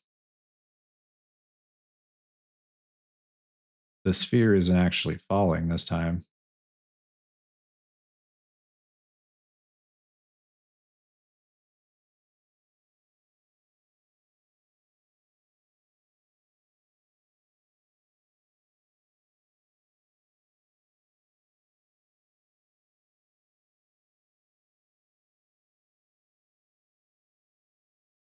I feel like the 1.0 from Blender should transfer. That's what I was thinking. Oh, I forgot I don't even have the music on anymore.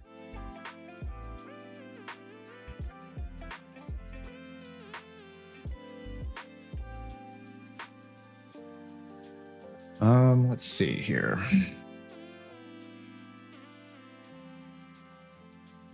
So I don't think that's going to be the problem then. Maybe I need to set a mass on these. There's no mass right now. Even consider that.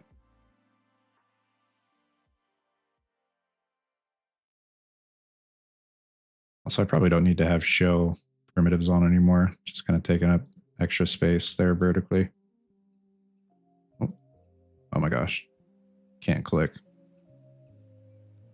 on the right spot. This exact problem comes up in Counter-Strike 2. Can't click on the right spot.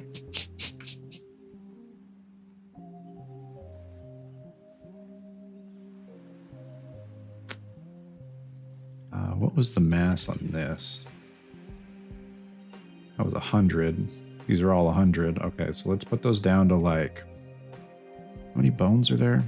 Just 1, 2, 3, 4, 5, 6, 7, 8, 9, 10, 11, 12, 13, 14. What is 100 divided by 14? We're going to find out. 100 divided by 14. 7.142857. Is that, wait, that's not continuous? Okay, if it's not continuous, I'm just putting that, I'm putting that whole bitch in there.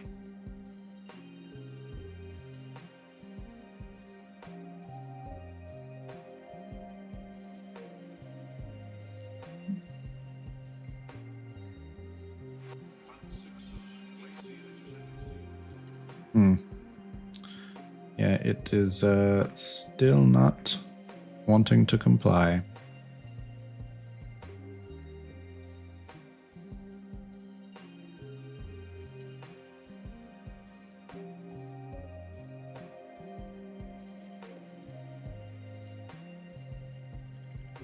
This was...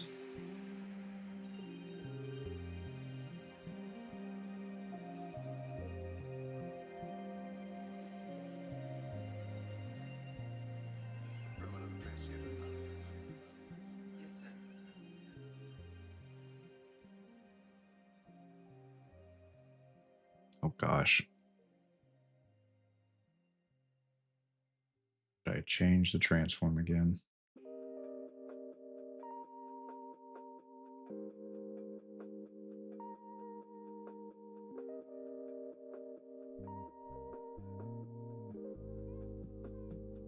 There it is. Okay.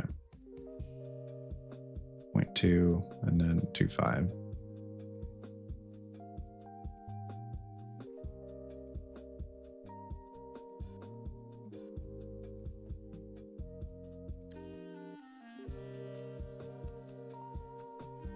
Body.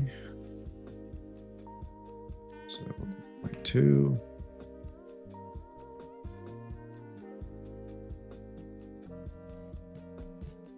And 0.25.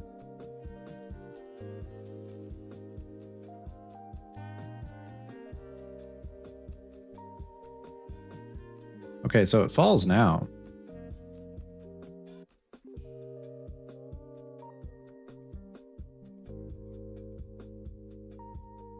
Previously, it wasn't even falling when they weren't set at the right scale. Contribute to mass.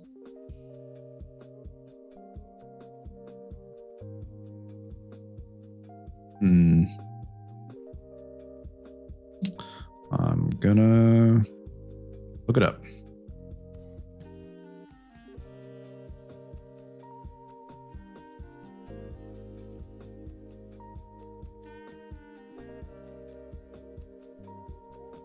Name again of these things.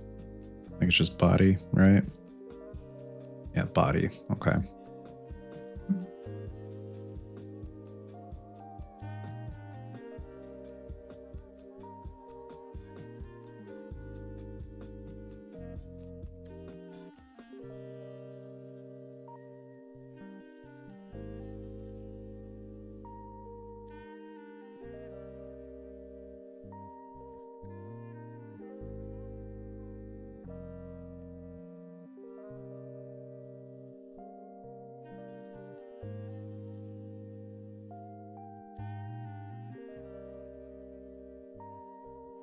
Okay.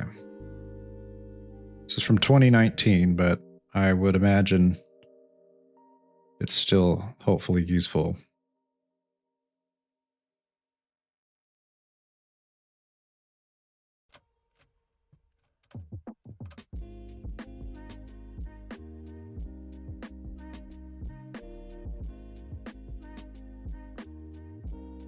What?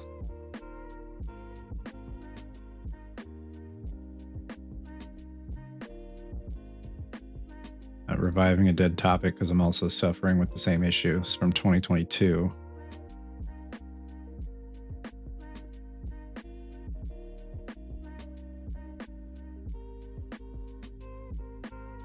I simulate physics on the arm by the settings.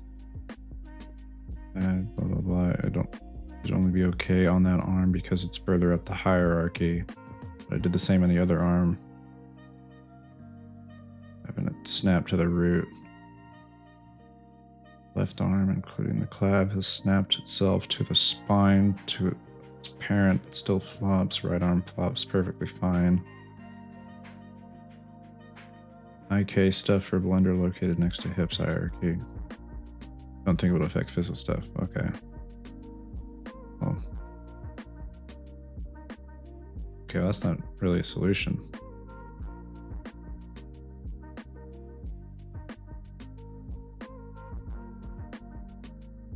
Oh, he's just asking for help. Okay, my bad. I thought he was saying he found a solution.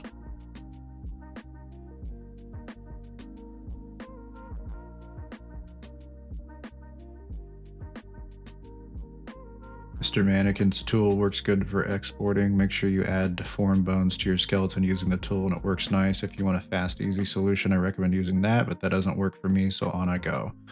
I've discovered something else. In Blender specifically, if your skeleton is named armature and then the FBX file goes, oh wait, that's an empty root, and then it just gets rid of it and then puts whatever your root is to the actual root, which means that in theory, this should fix the wacky physics problem, but it doesn't for reasons I do not fully understand. I also tried exporting only the deforming bones, no fix there. So in short, simulating multiple limbs on a mesh does not work at this moment if you import a skeleton from Blender. I'll add another post onto this if I find a workaround. If anyone has any pointers at all, please post them. Bump. A lot of people are having this problem.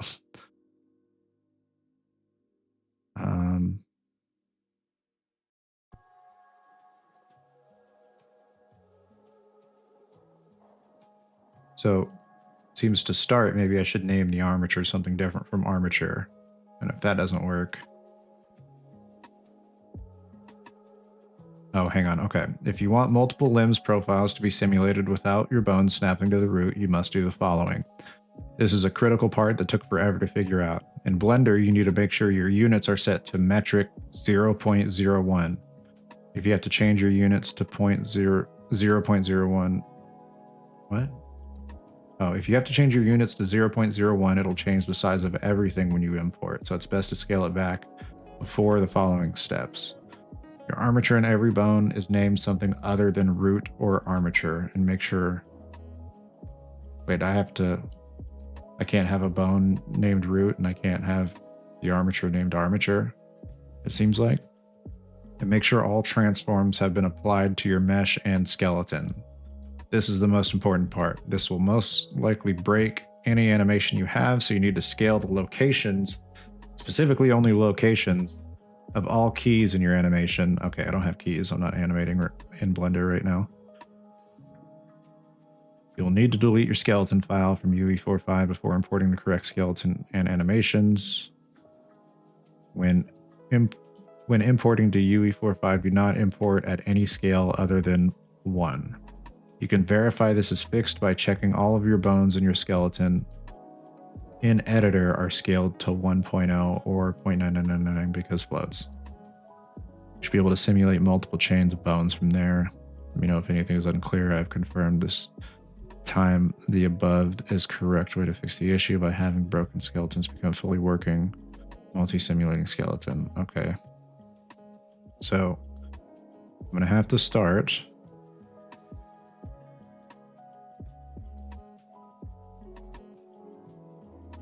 Set it to metric 0.01. But I figured that exporting the way that I did would have solved that. So let's try renaming root and armature.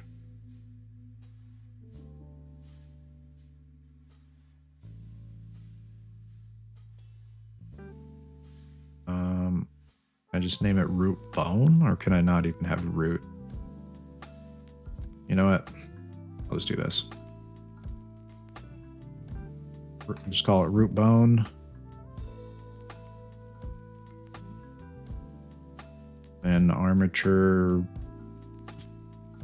I don't know.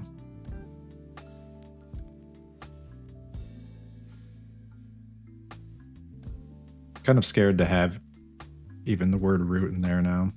I'm wondering if that'll cause an issue as well. So let's just call it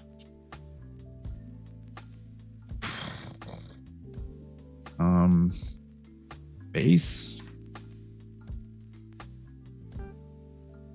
skeleton. Try it like that. There's armor. What is this down here?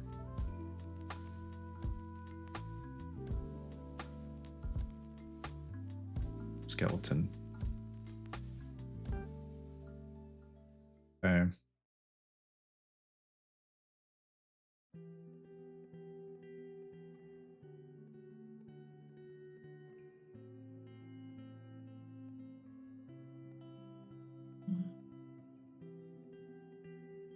Oh, it said 0.01, right?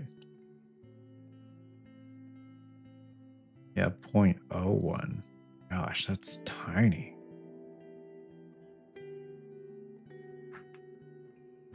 Yeah, duh, because it's centimeters, not. I don't know why I put 0.1.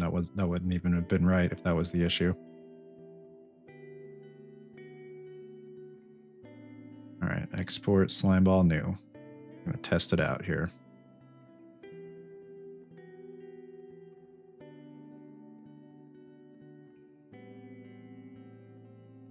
Ball new, slimeball new, slimeball new. Let's close it there and hit delete. Delete. Yep. Reference. Okay, yeah, just in the undo history. Delete.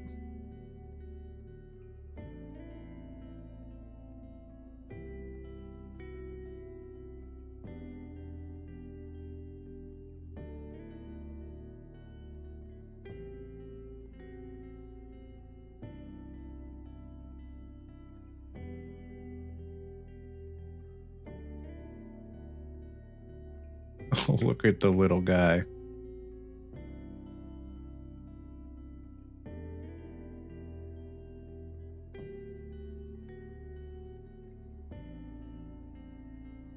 Well, if this is the problem, which I'm just gonna assume it's not, because that'd be too easy.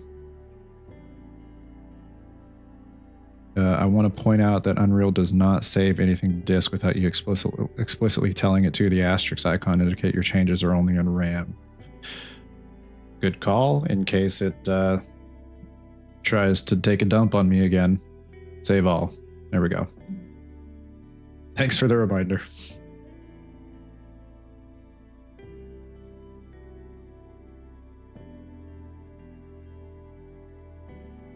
Like, there's no way this is the actual problem. Like, look how tiny that is. Like that, like, there's no way people are importing their rigs this tiny. I feel like this isn't right. I don't think this is right. What I should have done was test it separately. I should have tested the renaming of the root and armature, and then tested the scale to see if that was the problem.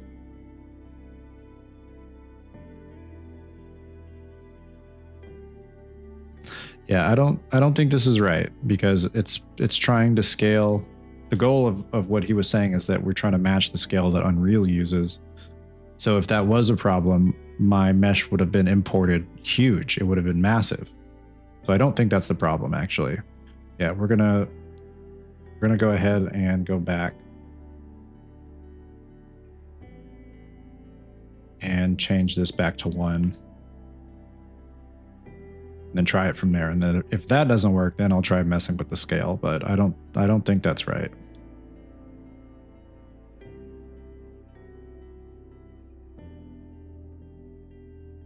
Delete that. Okay.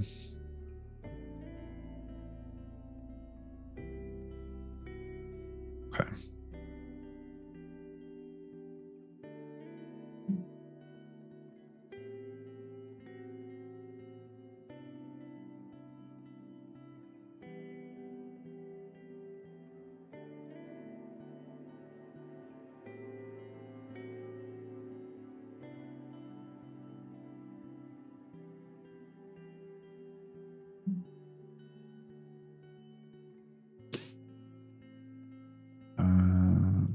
That's right. Okay. Show all bones. And. Oh, wait. Let me look at the base bone. It's still just. Oh, but the scale of the bone is 1 now. Which that doesn't make sense. I feel like it had to be 1 before, right? No, it's 100 before.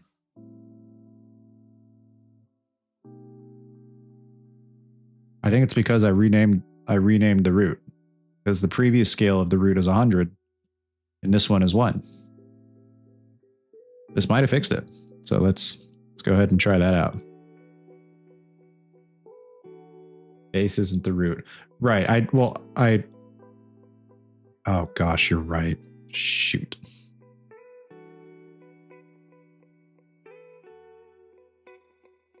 Well, wait a second.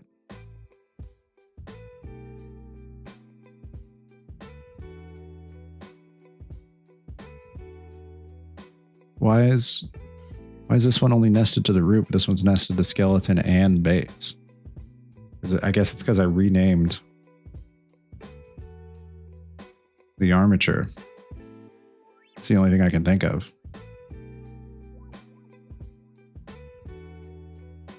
I'm gonna try this out. I don't think this is gonna work, but just gonna give it a good gosh darn try.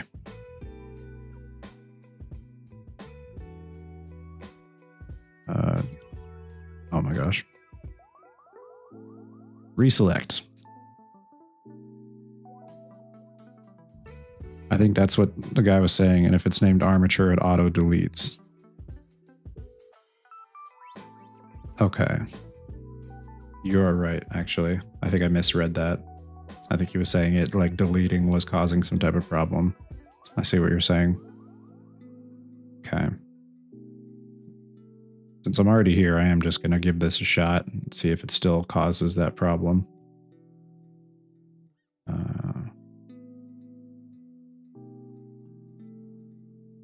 You know, weirdly, it seems like the collision is still working, even though visually these are all snapping to the center.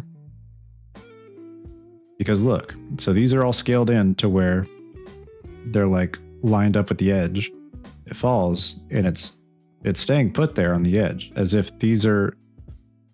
It's like the collisions are still there, just for some reason visually they're like snapped to the center right now.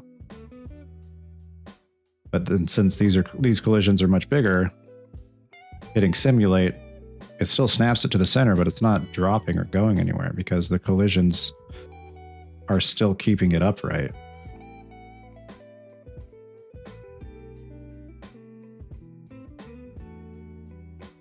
Hoping it's just, well, that wouldn't make much sense either, because why is it not rolling? It's a sphere collision. You would think it would like kind of roll off of the sphere. So I don't think there is still a problem here, unfortunately.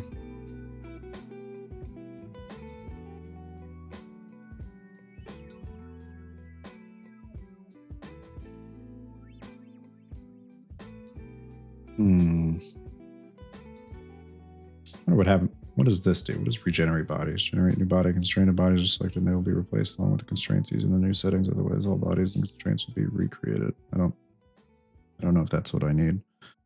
What does the scale say in Unreal's import dialog? Good call. I did not even look. Okay. Close that. I don't need to mess with that. Close. Delete those. Import.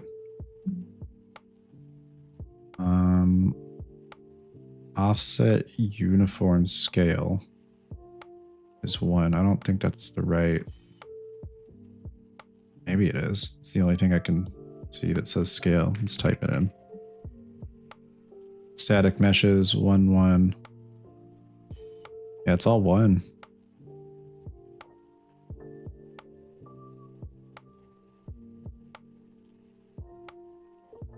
Hmm.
Yeah.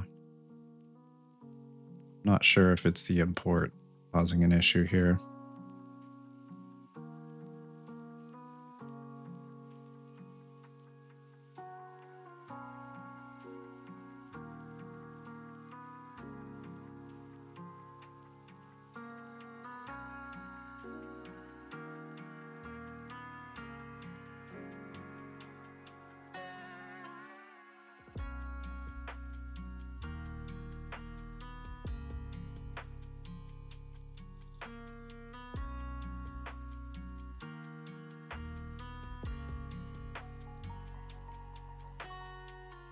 Merchant Fancy Walker, Chad Smooth Walker.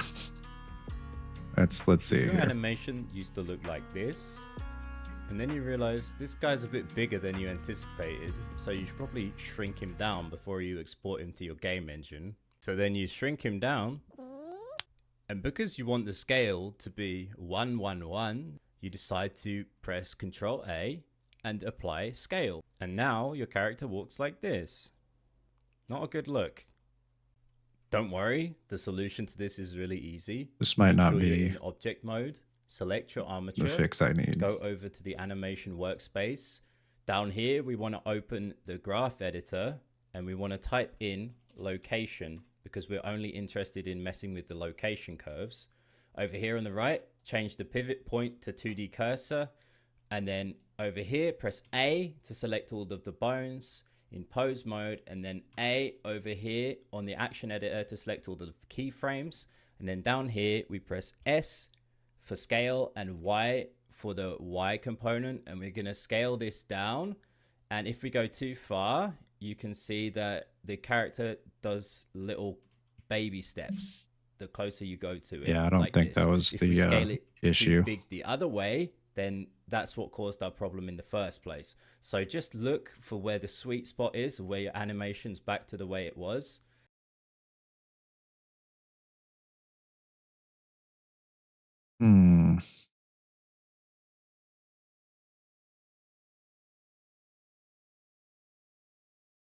Try unit scale in Blender scene properties. Okay.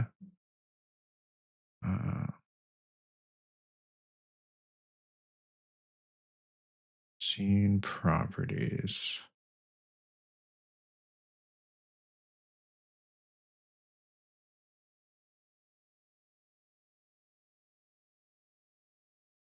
Find scene properties. Look that up.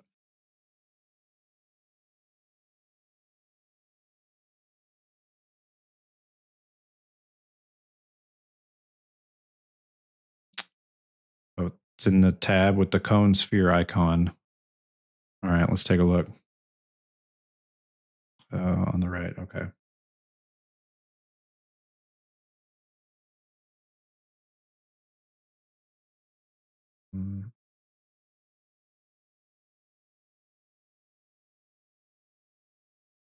Man, I am blind. Sorry.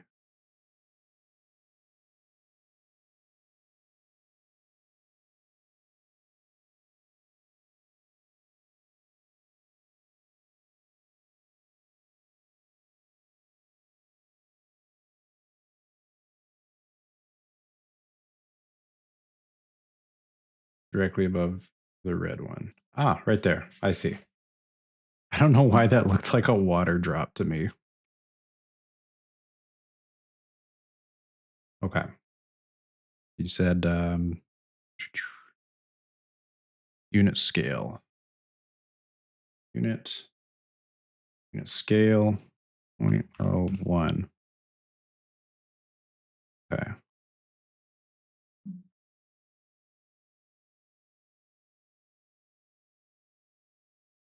Give that college try.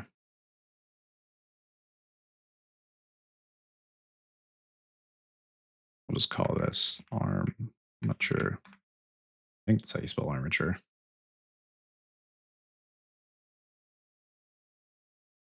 We'll have to scale the sphere up and then apply the transform to get it back to the right size. I see. Okay. Okay.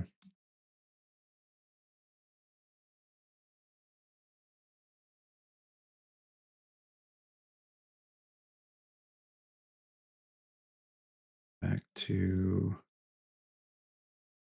slime ball.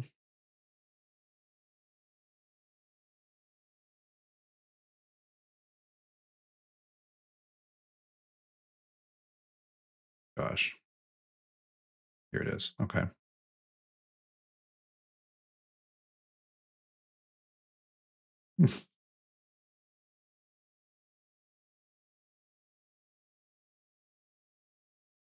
Okay.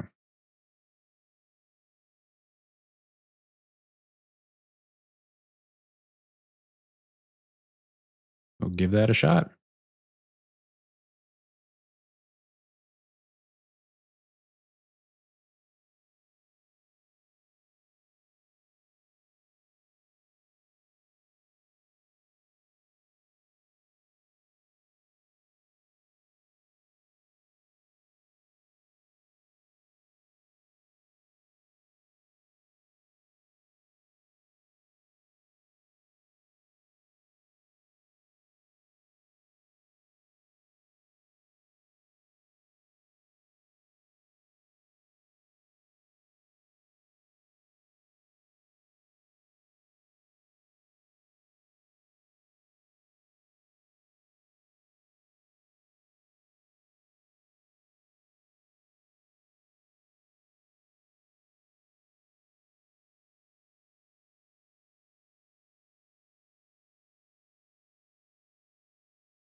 You need to apply the transform, which sets the current value as its 1.0. Oh, okay. In Blender. I'm in pose mode, object mode.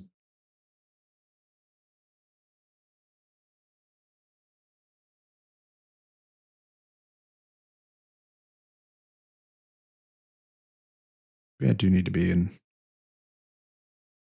pose mode, actually. No. Don't.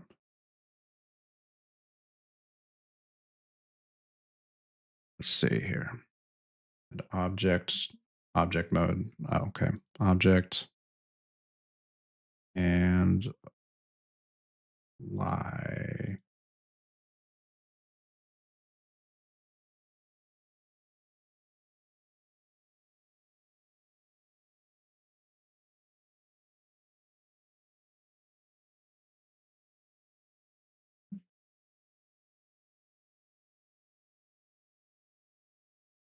Okay. Control A. Apply. Okay. Perfect. All transforms.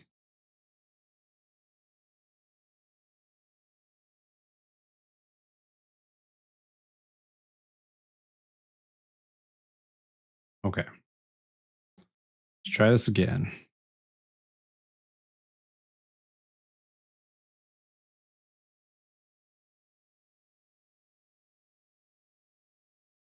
did I? Gosh, did I export that? Holy my God, I'm blanking already. I've exported so many times, I can't remember if I even actually exported that.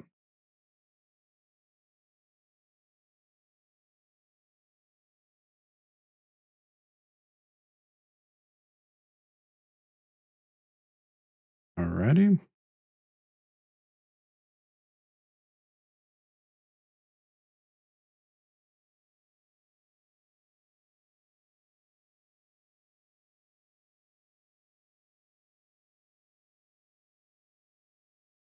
Create sphere.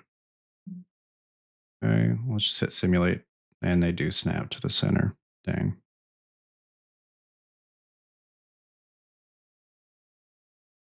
Yeah, it was a good try. Thanks, man. Hmm.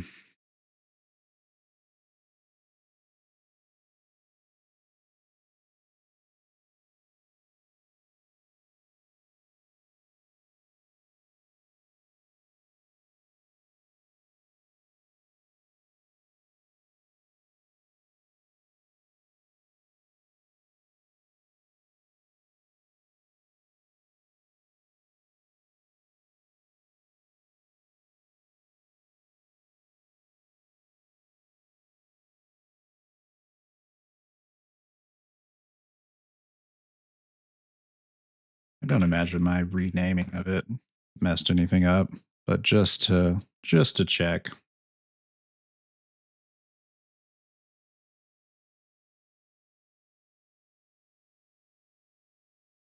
Give that the old college try.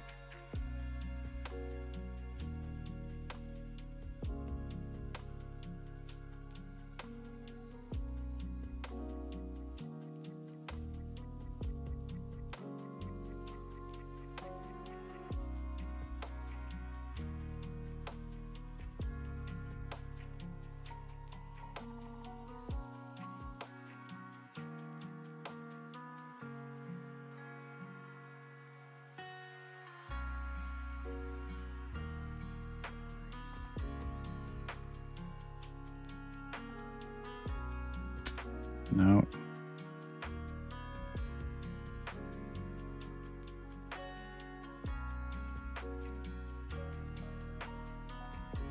Hmm.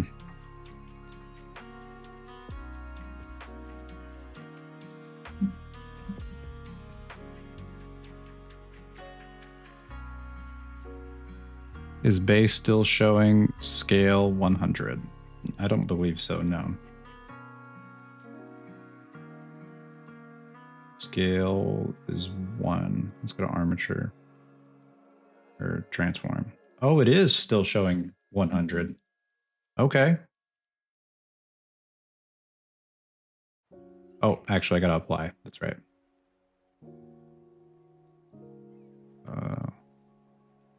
Go root all transforms. Okay. Okay. Let's check that out. What? Okay. Export. FBX. Export.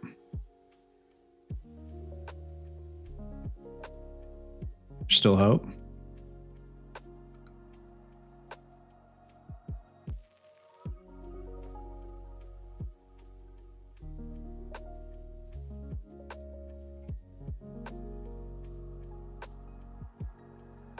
Whoa, those weren't here before.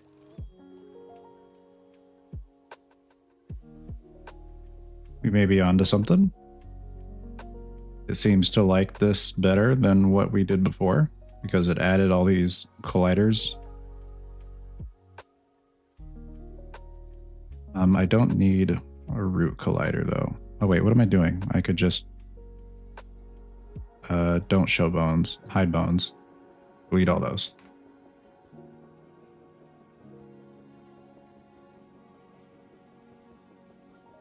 Whoa. Oh, delete that. Show all bones.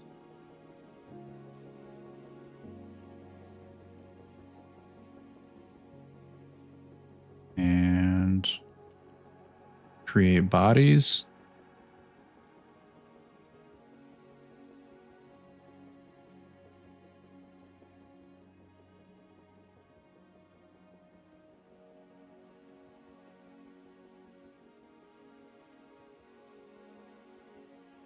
Well, let's go ahead and hide all these again. Very curious. Okay, yeah, I can't simulate without bones. Okay.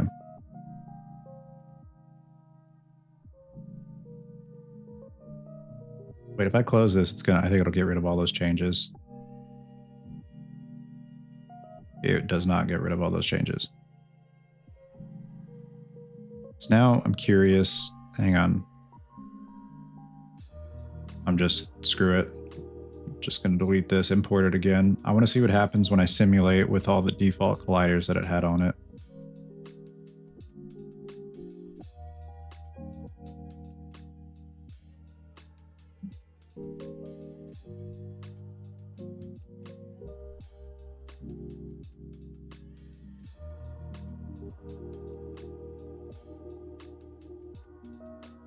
Look at that. That's not what I want, but that's much closer to what I wanted than before. Save the day again, man. Thank you.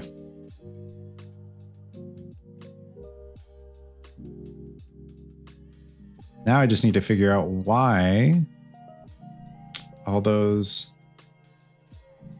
Oh wait, which bones are they attached to, actually? Okay, so it's not attached to the end. Okay, so maybe attaching it to the end was causing a problem. Maybe it needs to be attached to the bone itself, and then I just move the collider to the end of the bone rather than attaching it to the end. Okay, okay, okay. We're cooking here. We're cooking. You're mostly cooking. You're making the recipe right now. I'm short ordering, basically. All right, hide bones. Delete. Okay, show all bones. Pick the actual bones themselves, not the ends.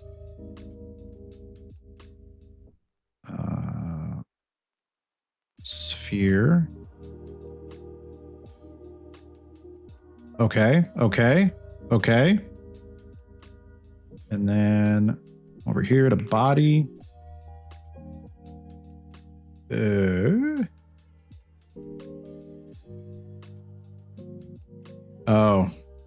Oh, that's a bummer. I can't just apply the same transform to all of them like I did previously. I don't know why that even worked previously, why it just took the same exact number and just interpreted that as like scaling from the center.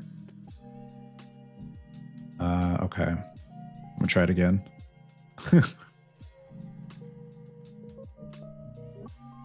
Oh, they're not? Okay, so... Oh. Why are these side ones so much bigger than the rest of them? Oh, it's because they all have multiple values. Actually, that's why. I think I still can apply the same. Yeah, I can. Maybe if I just go through and change them all to 1. And then, wait, no, I can just change it to what I need to. Why would I change it to 1 first? I don't know why I thought that made sense. Okay. So it was 0, 0.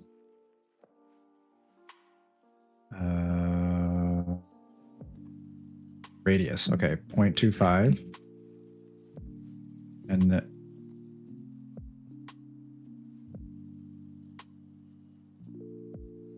it didn't like that.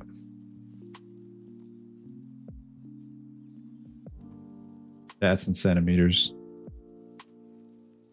Got it. Okay. Go back. Oh, it really didn't like that. Okay. Oh, yeah, look at that. Look at the little dots all over the place now. Okay. All right, we're getting somewhere. We're getting somewhere. We'll go... Oh, whoa. Okay. Okay, no. No. That was wrong. All right. I might need to delete it and go and start over.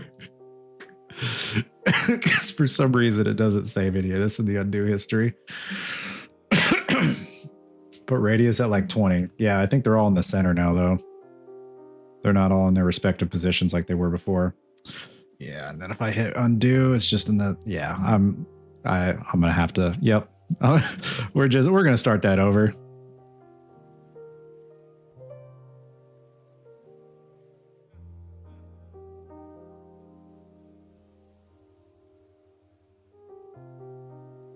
But hey, this is starting to work. We're on the path. All right.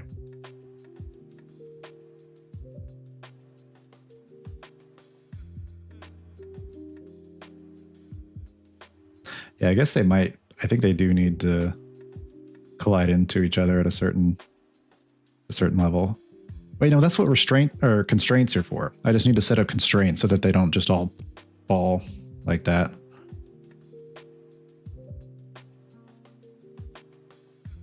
Delete that.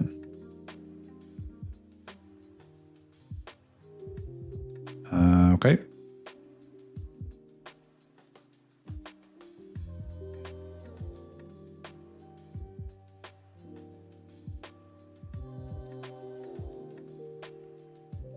Create spheres. Okay. I do want them all to be the same scale, though, so that's really the only thing that I should probably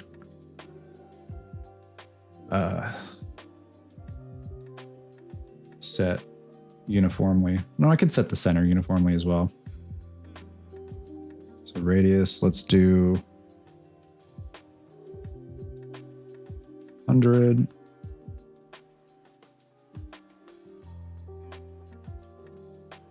Not 100. My bad. Let's do 20. I don't know why I thought increasing that made sense.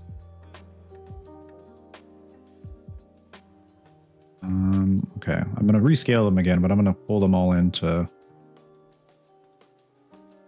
a little bit before I do that. Let's try 0.20 as well. Oh, wait, no. 20. Let's do that. Okay, nope. 200.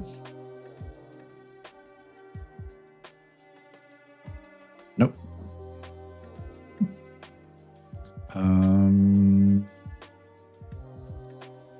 100. Closer.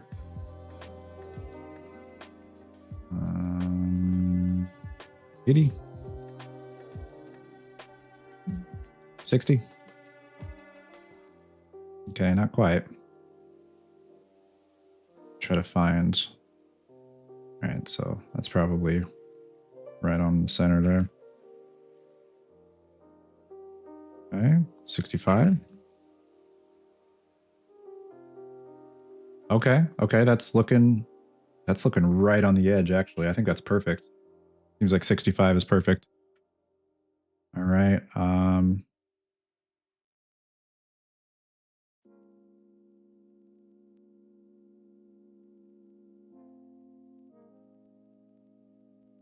Oh, they're so far from each other, though.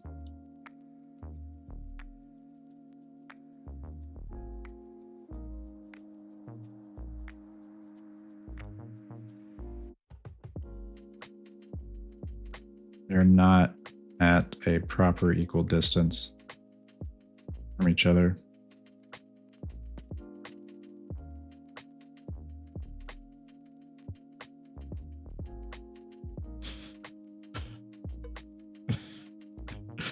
That's much closer to what I was intending than before. So that's kind of neat. Obviously, that's not what we want, but that's looking more like a slime than a ball. But again, definitely not what we're wanting here. Also, why isn't this falling down to the center here? Is there a...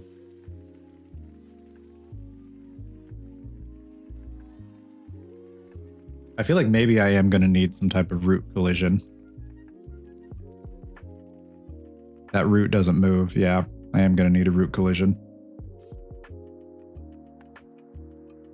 With sphere.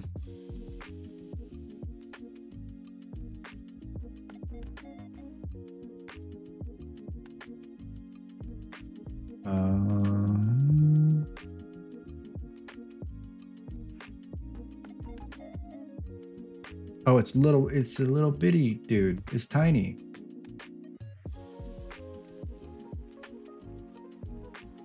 All right, it was at 20, I think.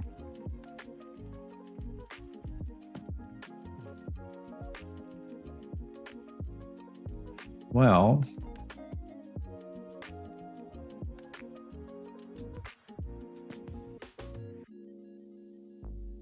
maybe that wasn't the solution. You attach this to a static mesh that handles the rigid collision, so the root follows that. Then the skeletal collisions can kind of just bounce around following it. Gosh.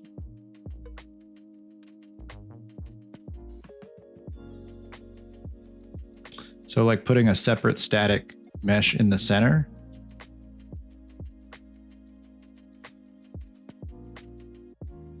Like inside the actual the blueprint itself. Okay. Not the physics asset, like the actual blueprint, just add, like, in addition to the skeletal mesh that's in there, just add a static mesh in the center. Okay. Okay. I think I see where you're going with that.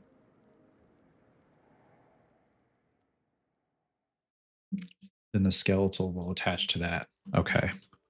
Okay. I probably don't need this root. This root bone here, or not root bone, root collision.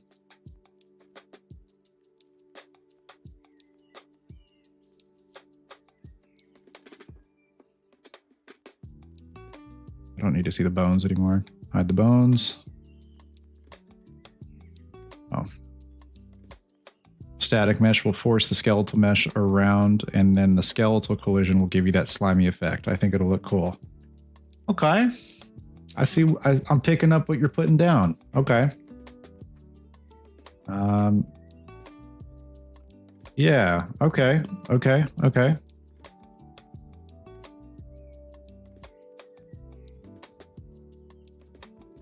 If that's the case, I probably don't need to do a whole lot more here. Although, I am kind of curious why this is staying in place, but maybe ultimately it won't matter if I do have the mesh in the middle there, moving it around. We'll still need constraints. Right. Okay. You're right. You're right. You're right. All right. Now constraints are the thing I had not really dove into yet. So let's take a gander at his little constraints explanation here. Shape makes most sense. In this sense, we're going to do box. Okay, and there's a little box at the bottom of the screen there, and you can just move it around and scale it. I think his constraints were like down here, because I think he showed an example of it just swinging unconstrained.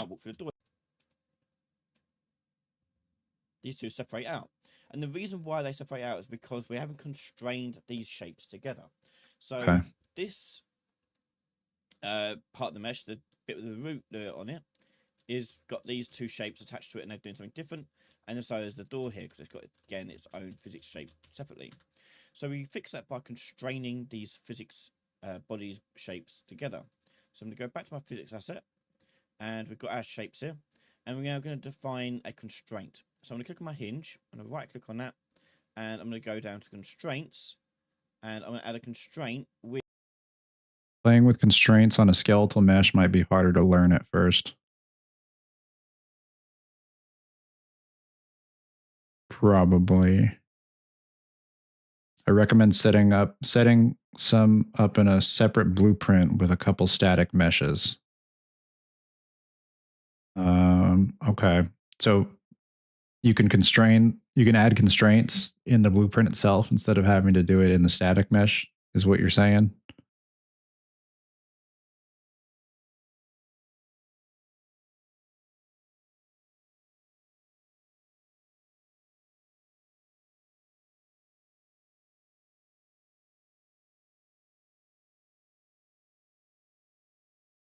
There's a physics constraint component you can add. Okay. All right. So I'll leave this as is for right now then. Save that. I'm going to get rid of the old slime ball assets. Slime ball skeleton, slime ball physics asset, slime ball, and then slime ball old, delete. Oh wait, no. No, don't delete the old one. That's what the freaking your current character is using right now. All right, just delete those ones. And then I can just rename these to regular slime ball.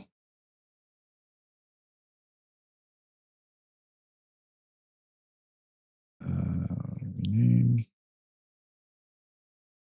Oh my gosh.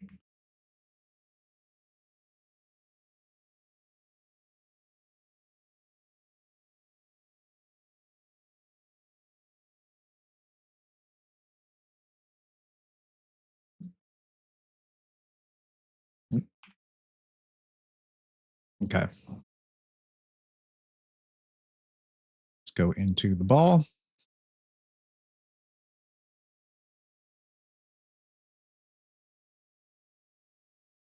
Okay. And then I can easily, just basically do the same exact thing I did last time. I just got to add the static mesh back in. The static mesh is what's going to control, or what is going to be controlled by physics. And yeah, I can just replace it the same exact way I did before. So instead of having it control the skeletal mesh directly, that'll just be around the static mesh, like you said. So we'll go ahead and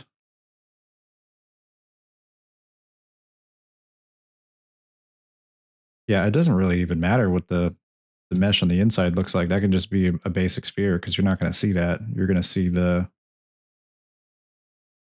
actual outer skeletal mesh. And so we'll go add sphere. Sphere is fine. Okay, so we'll bring this in. You need to that there.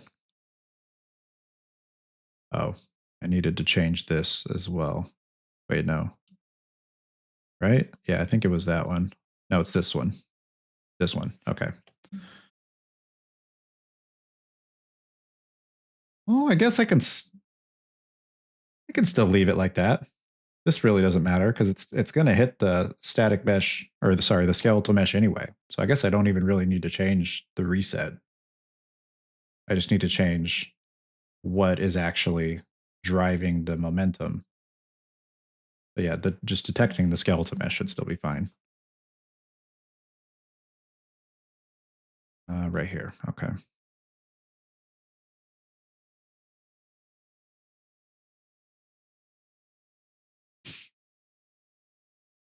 There.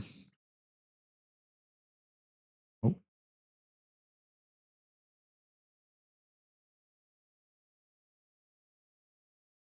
There.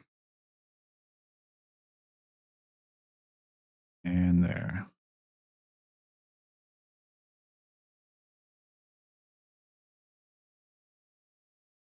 Okay, I think that was it.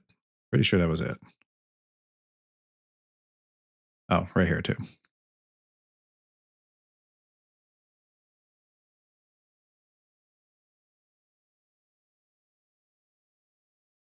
Okay. Get rid of those other ones once we get it working.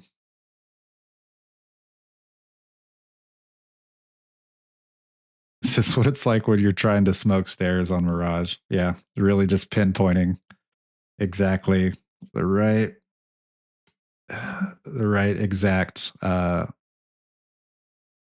calculation I need.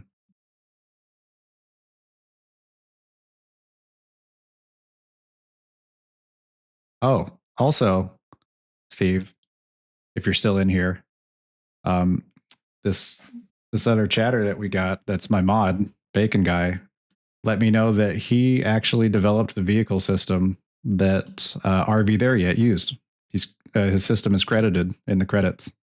He just let me know about that today. So we got a legend in the chat. Careful, he's a hero.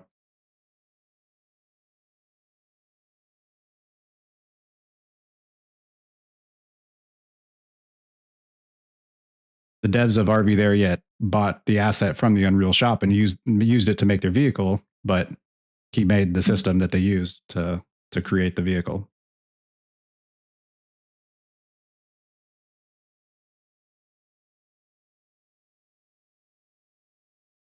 Okay, so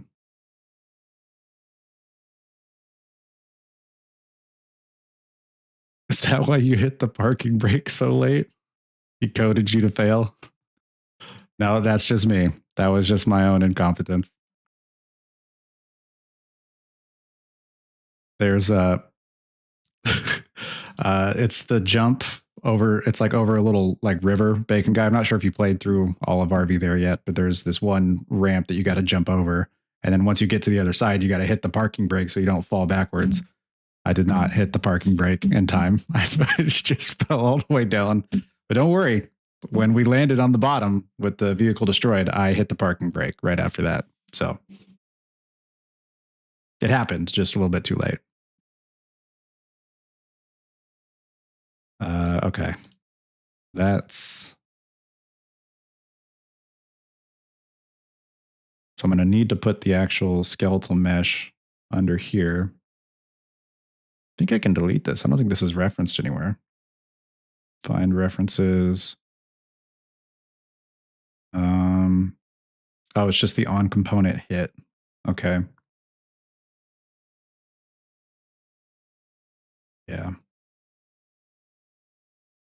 So I'll just need to change that when I bring in the new skeletal mesh. So we'll add skeletal mesh. Wait, no, I could just change the skeletal mesh over here. What am I doing? I don't have to add a whole new one. A slime ball, slime ball. Easy. Drop down. I know that jump. Yeah. I failed it.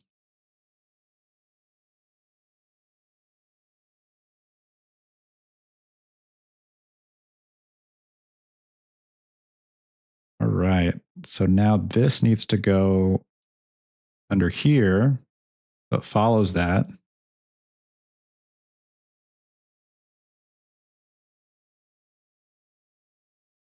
Save.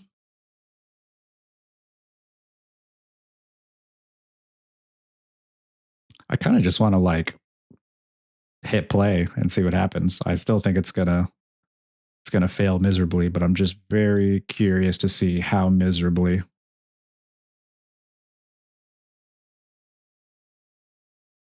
Map 1. Oh yeah, this was that tutorial when we were messing around with the moving platforms. Okay, let's go map 2 instead. Whoa! Got a biblically accurate slime ball here. It doesn't have any collision on it as well. That's right. There's no collision.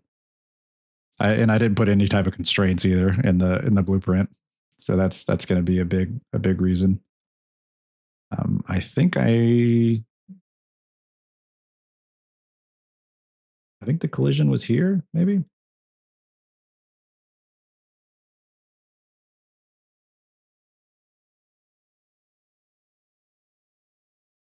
Okay, simulate, generate hit events.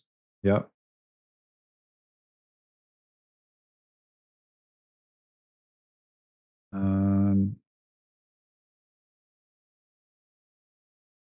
Collision generated? It looked like it had collision.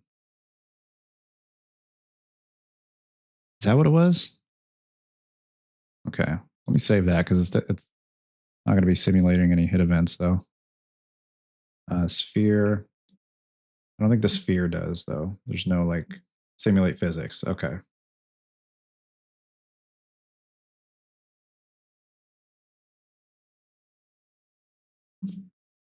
Set to 0.1. Pile, save, play. Oh, it's not. It's not gonna follow. That's right. It's not gonna follow the sphere. I forgot because I'm actually applying forces to the sphere itself and then moving the actor on tick to follow that. But I feel like it should still move with it if the component, if the skeletal mesh is parented to it. Maybe I have to also set the slime ball to move as well. Can I put both here? No, I cannot.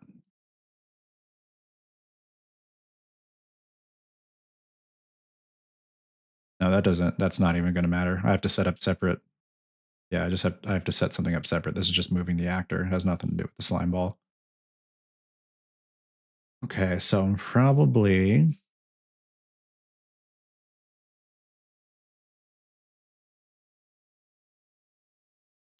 going to have to update the transform of the slime ball on tick as well. It's probably because of no collision on root. Okay. This is the old slime ball. Get rid of that one.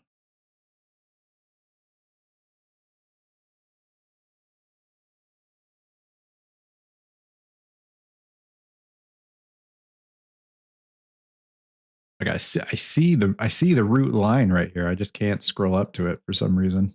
I'm just gonna save that, close it, and open it back up. There's not still like a session playing, right? Okay. Compile, save, close that, open it up.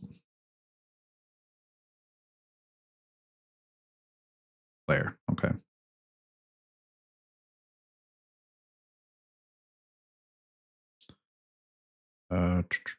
Physics asset.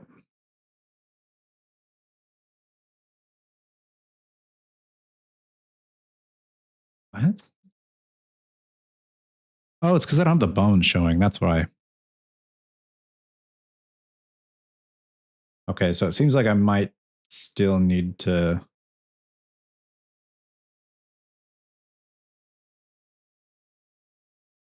Might still need to add a bone there to the root. Although, add a small root collision, then set it to kinematic. Okay. Okay. Create bodies with sphere. Okay.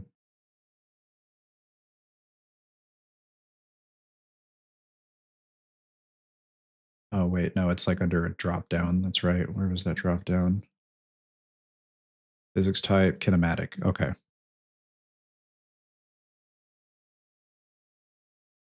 I swear I had to hit like a separate collision checkbox to like even have collision. Maybe I'm wrong, but I don't know why I'm remembering that incorrectly if that's the case. I'm probably just conflating it with something else.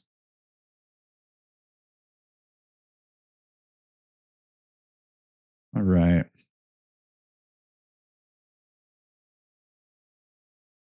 Oh yeah, it is. Wait, I can't tell if it's actually following trying to follow the sphere or if that's just it falling through the ground.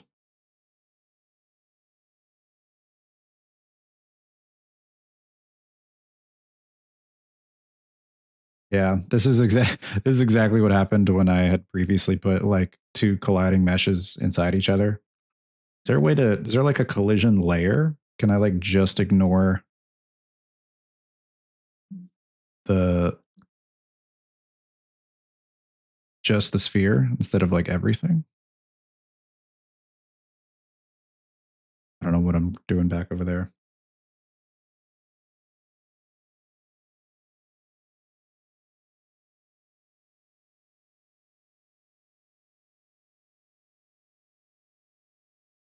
See if there's anything here.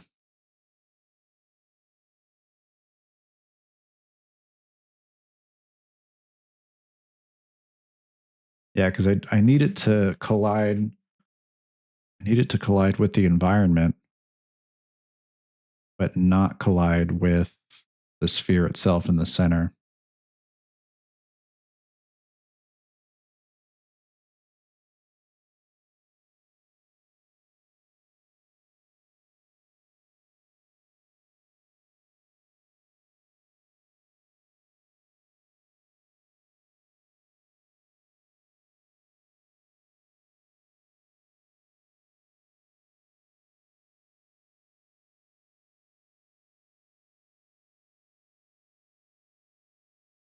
Set the sphere object to pawn, then set the skeletal mesh to not collide with pawn types. Okay. I'm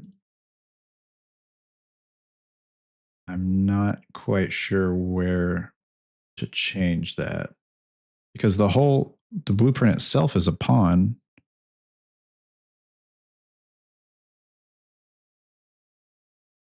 So is that maybe something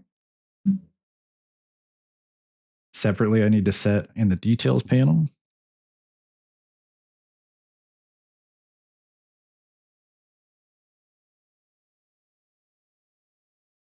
Or maybe just because it's already pawn, I don't even need to, it's a collision setting.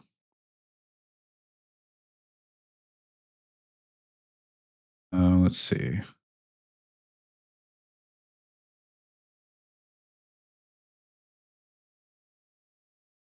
Oh, collision presets pawn. Okay. Okay. And then collision presets physics actor. Right. Okay.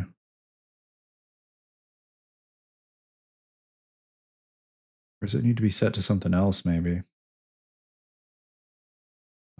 Ignore only pawn. Okay. Pile.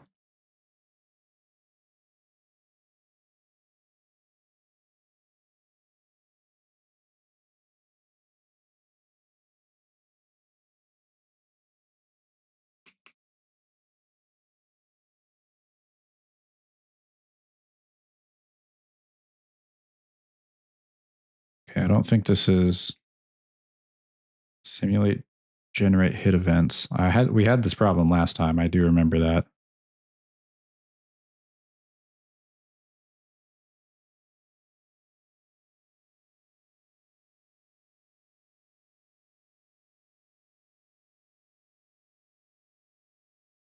Um,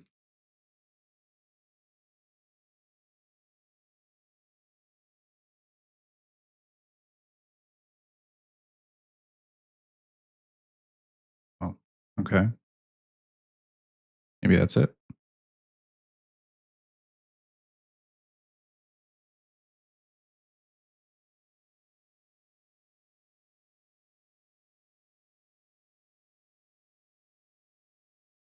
No. Is the sphere not simulation generates hit events? The sphere is not generating hit events. I'm wondering if maybe I do just need to change this back to the sphere. Let's try that. See if that fixes the jump dash reset issue.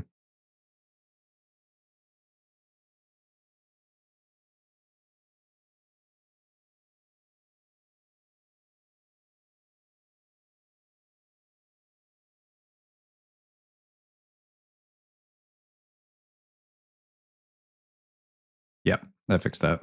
Okay.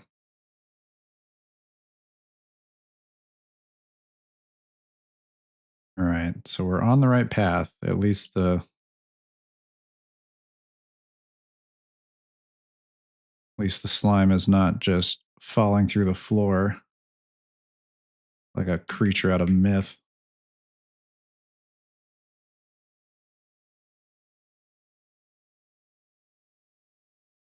But it's not simulating.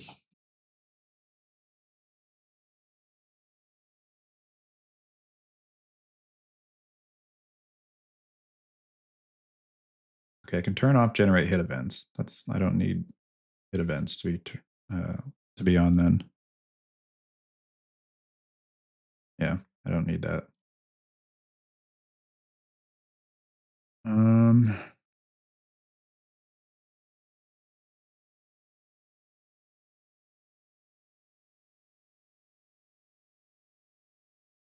Yeah, that still simulates.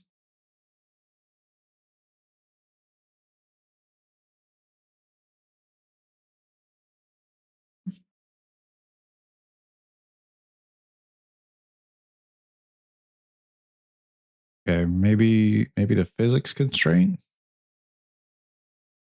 Or wait a minute.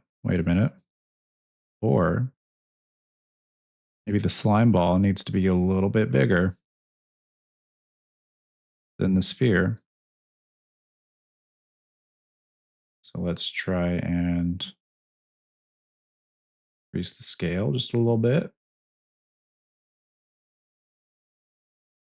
Or maybe the opposite. No, let's try it like that for now.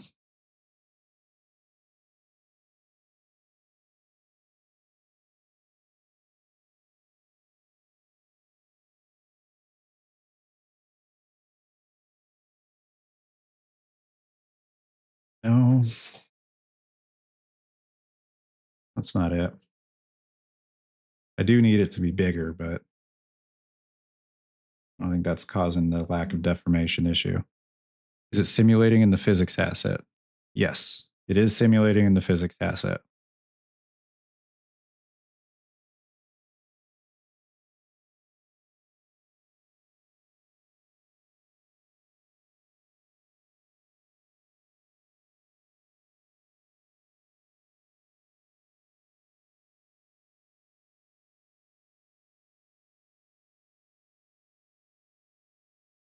Changing the collision settings broke it somehow. Yes.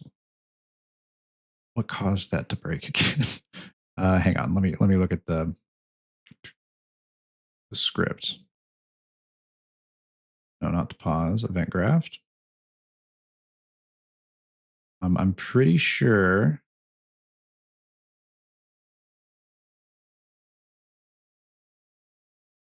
it was.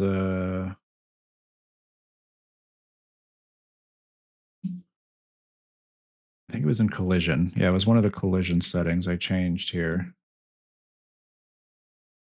I'm pretty sure it was when I set it to. So when I set the sphere to pawn, and then when I set the slime ball to ignore only pawn, that's when it stopped simulating. But let me try again.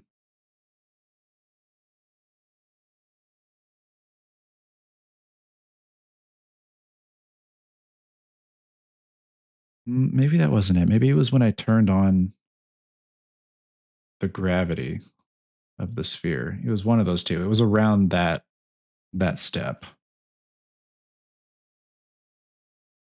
Maybe it was like simulate physics. I think that's what it was. Simulate physics.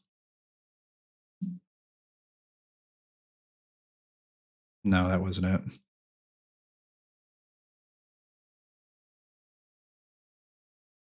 Oh, yeah, yeah. So I think it was the collision. So let me try to revert that back to where it was. So we'll change this to default. Change this just to make sure that that's what the issue was. I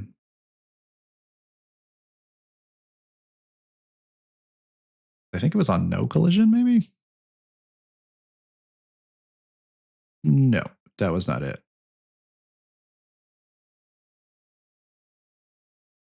That was definitely not it.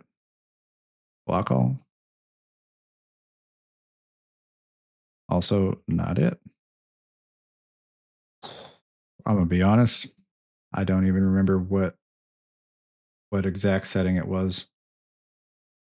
Let's go back to ignore only pawn.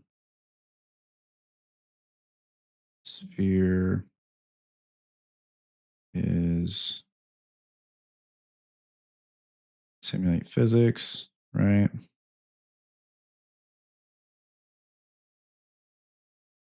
What's happening now?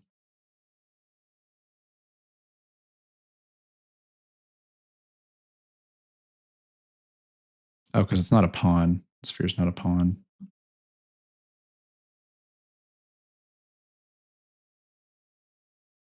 The block all, maybe? Oh, it's still doing that. All right, just put it back on pawn. Pawn. Collision, ignore only pawn.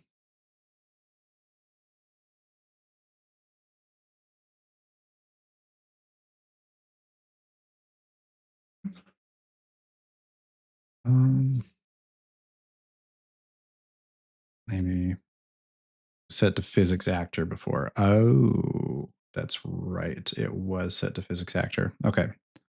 Let's go to collision, physics actor, compile. Oh, yep. We're back where we were. You're right.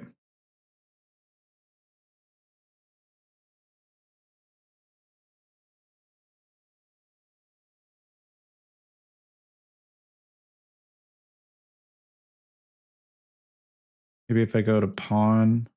No. Sorry. Ignore only pawn. Look, it's a I can't change this stuff down here for some reason.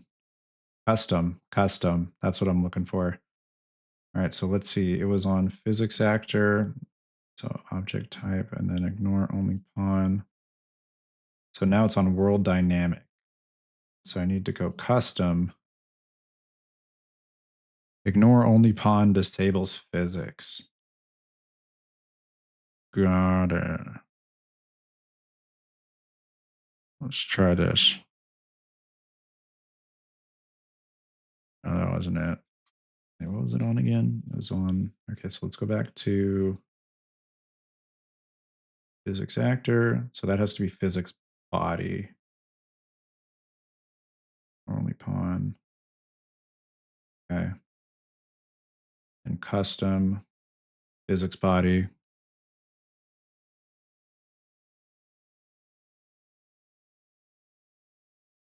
That setting to query only means no physics.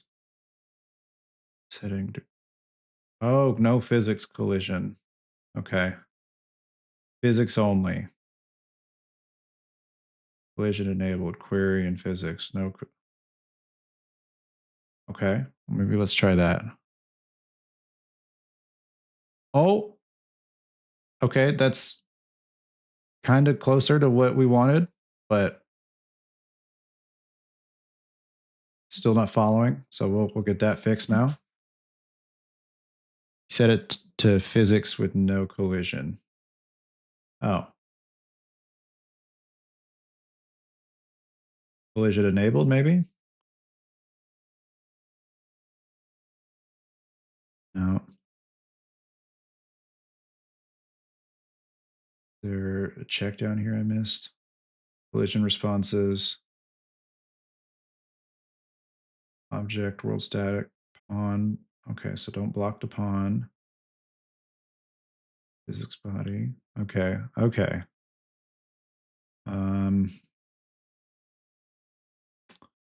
World static. So I mean, it seems like it's like this is what I want. I just need it to follow now. Know what I mean?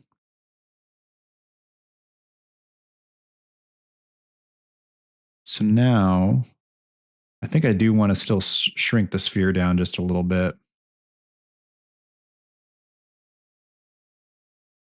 Let's scale this down to like 0.8. Oh no, I forgot. It's a parent. It's okay. Yeah. Duh. All right. I'll just leave it like that for now. I don't need to mess with that. That's off topic. I think the root gets detached automatically when simulate physics is on. Okay.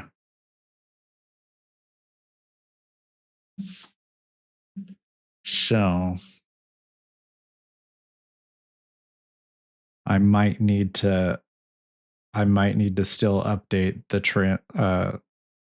the global transform of the slime ball at the same time as updating the actor itself. Okay. Put that back on there.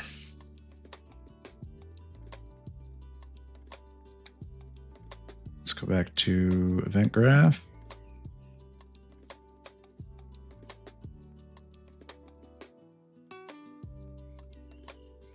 So yeah, I'm gonna need to set basically the same thing, but just set like this location instead of the actor location.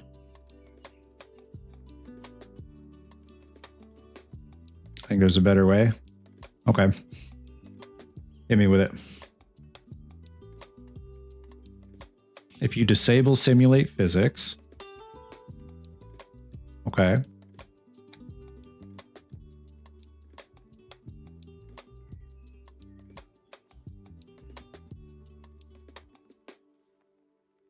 There's a node you can call to enable physics on all bones after a specific bone. Okay.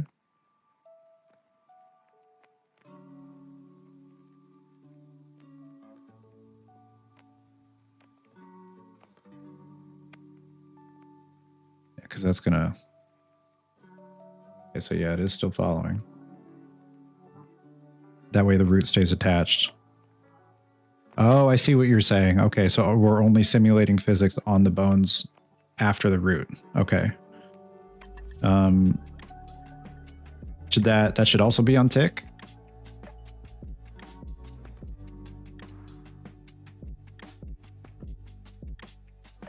Begin play. Okay.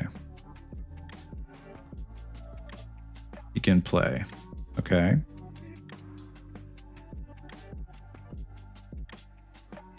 What's the node called?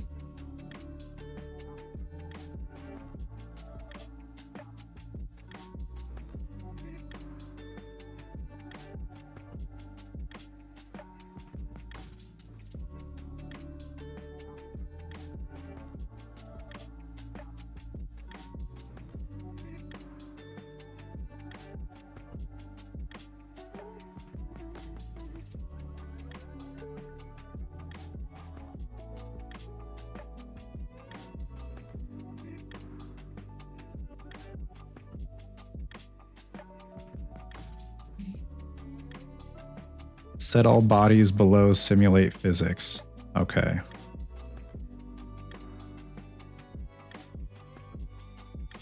Set all bodies below simulate physics slime ball. Okay.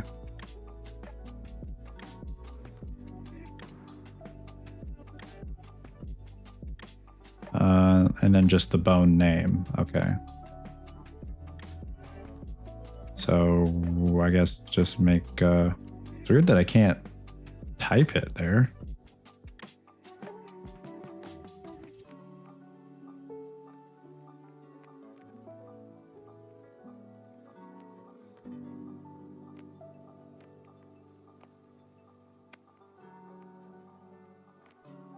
Do I just need to make a variable and just plug it in there?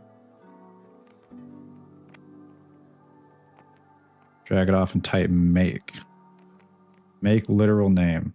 Okay, so just root.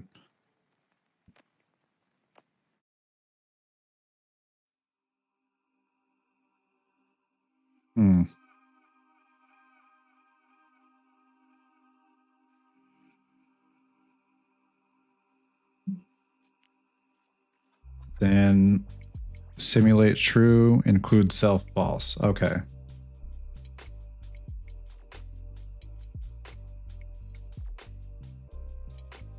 Oh, dang. Maybe, hang on.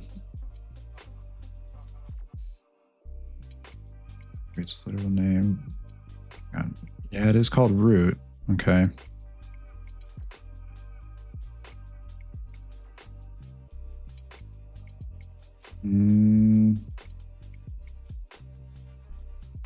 I feel like this has to be the right track here, but Maybe there's...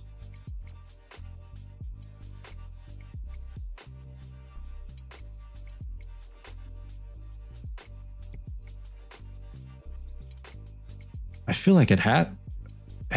Maybe this specific configuration isn't right, but this feels like this would be the correct approach. I don't think include self is going to change anything, but just want to check it to see. Yeah, no.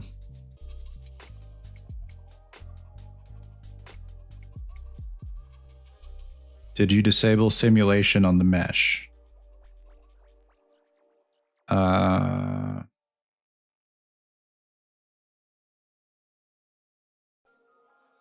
Oh, is that it? Simulate physics?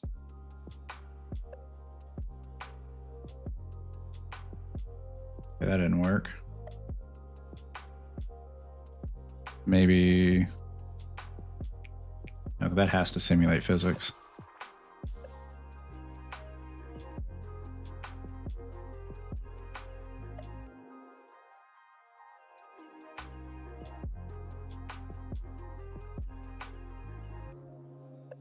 Off is correct. Not sure why it's not taking. Well, I'm wondering if I should maybe just try going back to the approach of controlling the skeletal mesh itself and just creating like physics assets constraints instead, which might be harder, but that might be the correct approach here. Okay, I want to see what happens if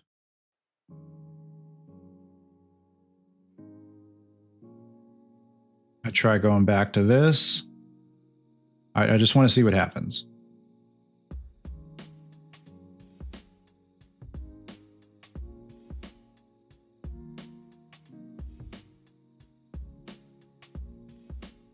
Go back to controlling the skeletal mesh instead of the sphere.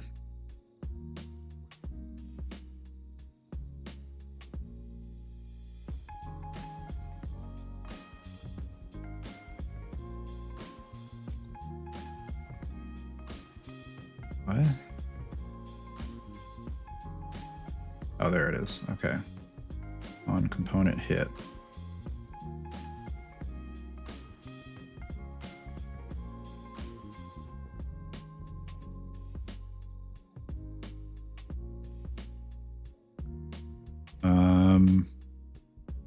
Tempted to just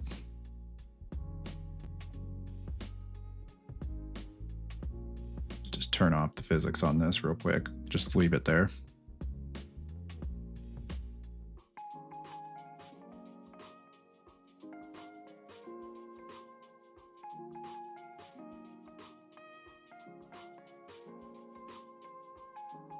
Oh, the slime ball needs to have simulate physics. That's right. Oh, wait. No. That's simulate off. Okay, simulate physics is on for the slime ball. What are you talking about, bro? What? What was that warning? What did it say? Slime ball has to have simulate physics enabled if you'd like to add impulse. Am I crazy? Does that not say simulate physics? Maybe it's in the...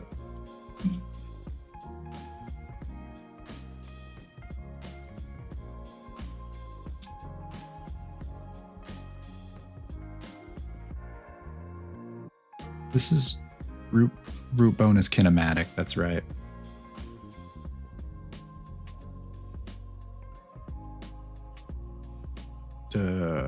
Default. Thanks, man.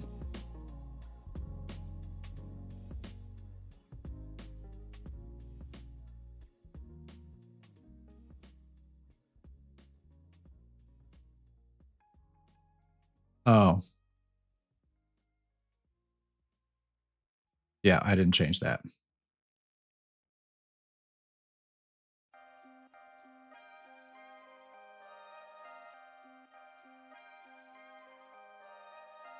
Wait, no, that's what it's supposed to be. What am I doing?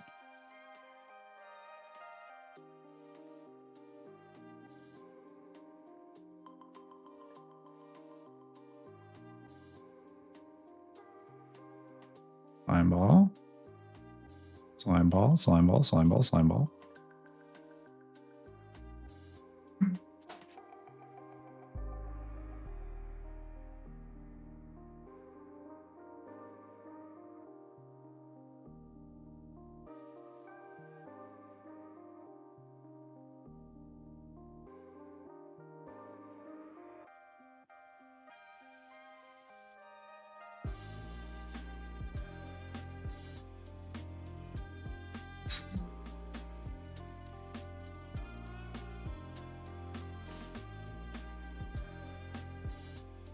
Why is it still following the sphere?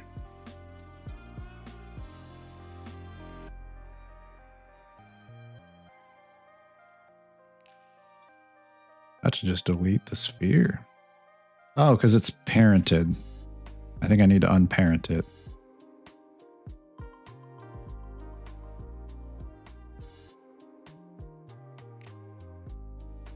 Nope. Why is it still following the sphere here? What is going on? Set actor location to match sphere location.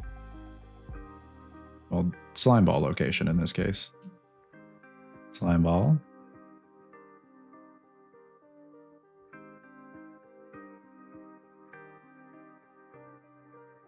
How to just delete the sphere?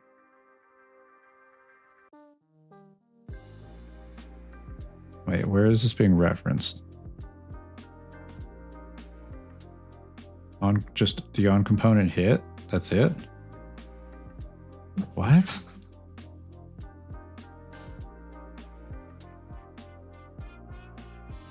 Doesn't make any sense.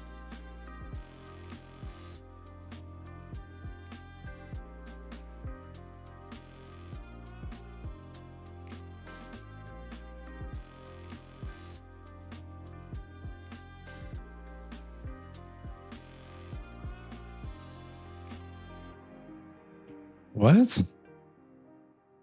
Does the...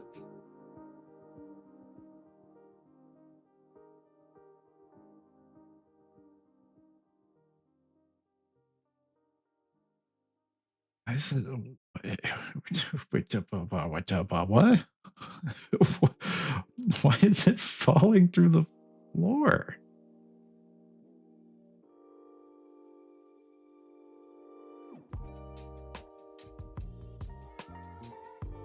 Everything should be following the skeletal mesh.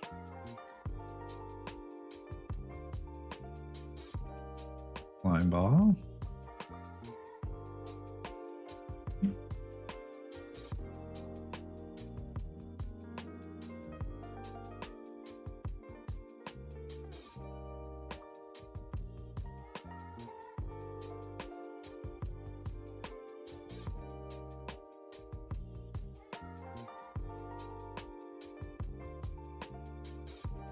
I have no idea why this is happening. Based on everything I'm looking at, it should be following the slime ball. But it's like falling through the ground.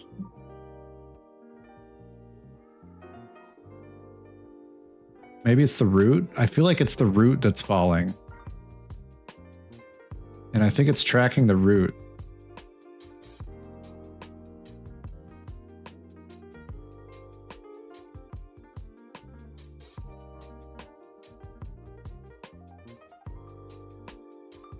So maybe...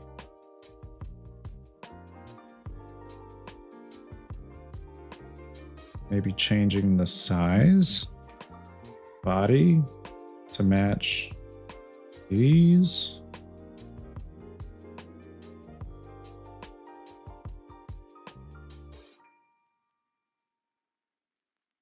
And then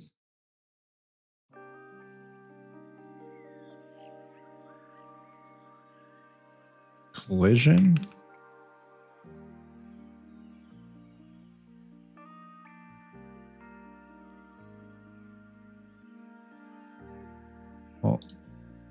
That should be right. That should be right.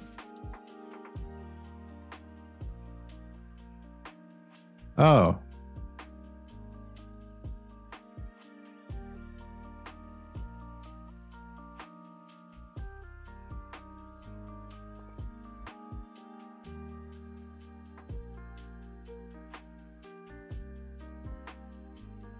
I was sort of right. Now we got a new problem.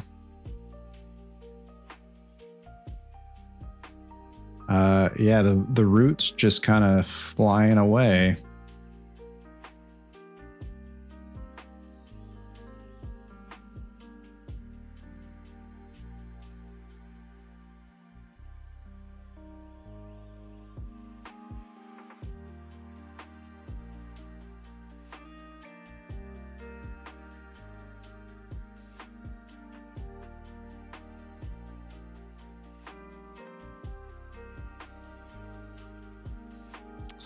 Yeah, this might not be the...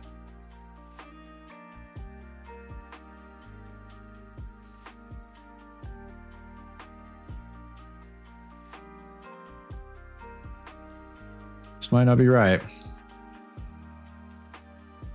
I copied the previous setup test and it's working for me. Really? You got a little slime ball working?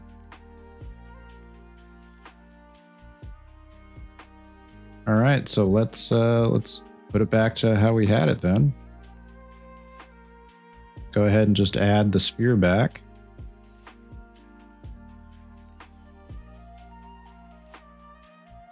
Oh, no, what just happened there? So I will ID. Oh yeah, I don't know why it isn't working on my end either. I got no idea. Okay. Let's get the sphere back out here. Oh, no, not that. I want to do that. Bring that down here. And there. Put that there. Whoa, no.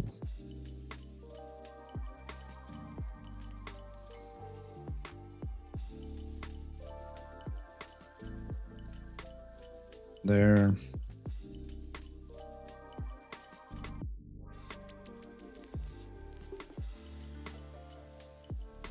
There.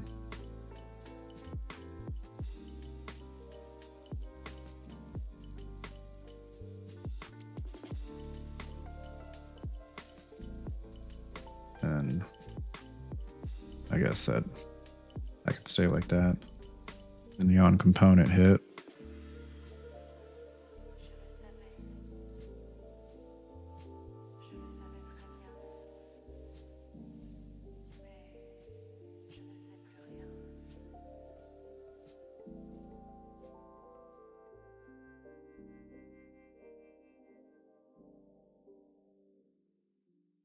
Now we're back to this.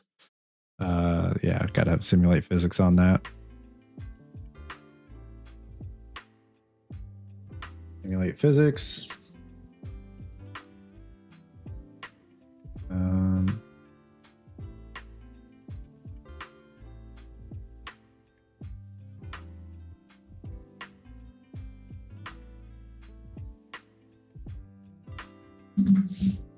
Is this checkbox literally doing exactly what I'm doing right here?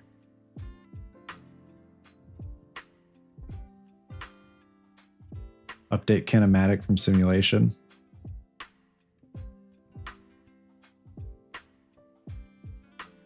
I also got to generate hit events. Generate hit events.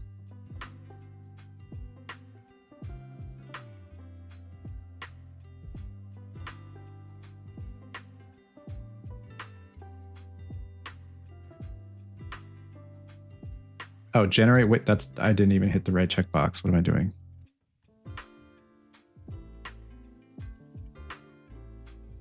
Okay, hang on. If I just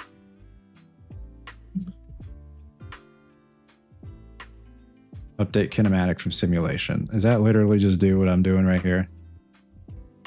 No, it does not. It definitely does not. Okay. Okay. All right, so we're back to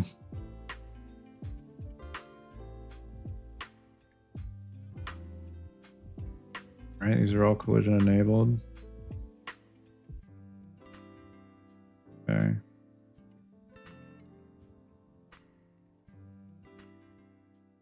Let's go back to this here.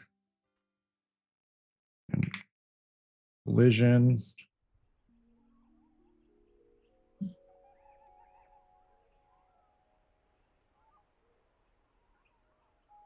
Go back to just physics actor. Just gonna start fresh. Okay, yep, does that.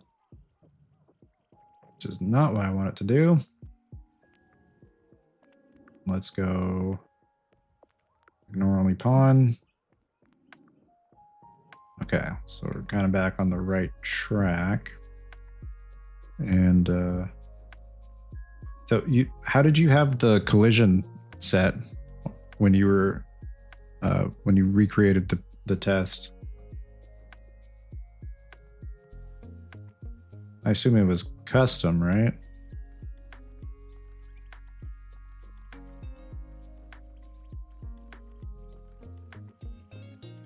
And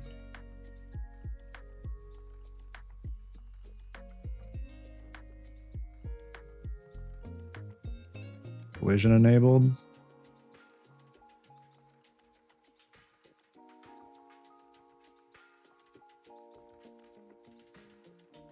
No. What did I do?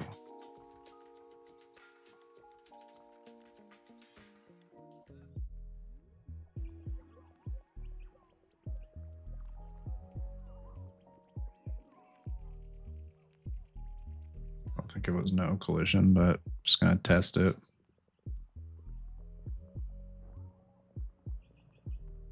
Query only. Nope. Physics only. Why is it doing that now?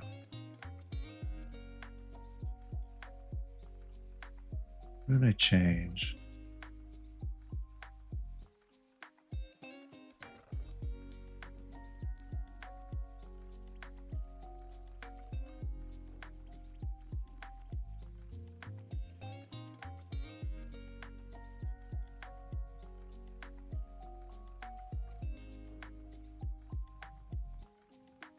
Is physics body?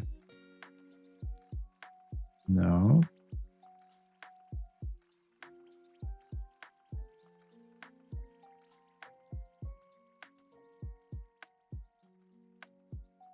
Simulate generate hit events? No, that's not it. All right, that's definitely not it. Nope.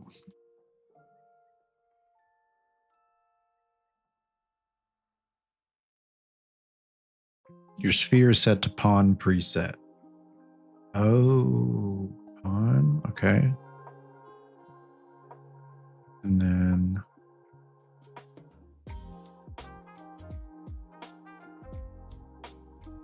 or only pawn. Skeletal is custom pawn object type. Okay.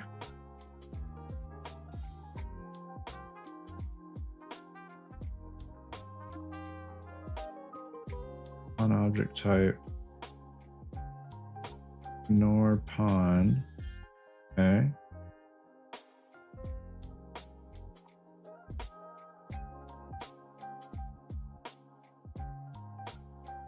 Okay. Okay, that fixed that last problem there. Collision enabled. Okay.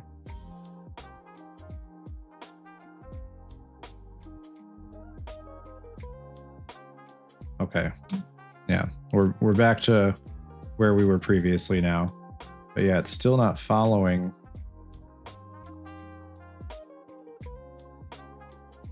sphere itself.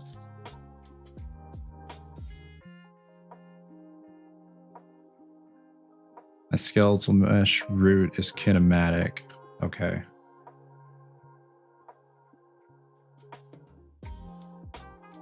Physics type, kinematic.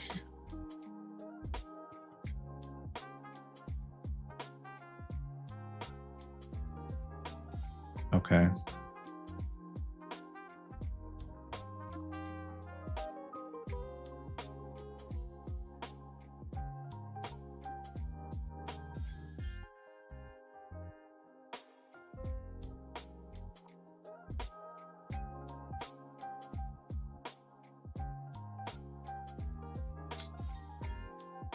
Enable per poly collision, maybe? No, because that has nothing to do with it.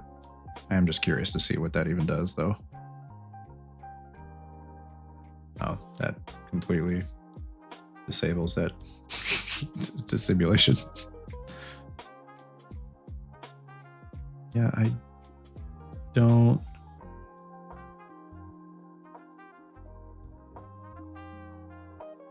really know why it's doing this. For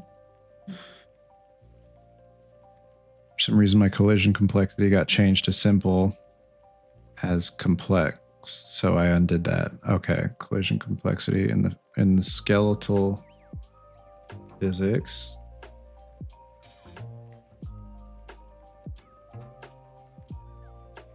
Collision complexity. Change simple as complex. Yeah, I have simple as complex.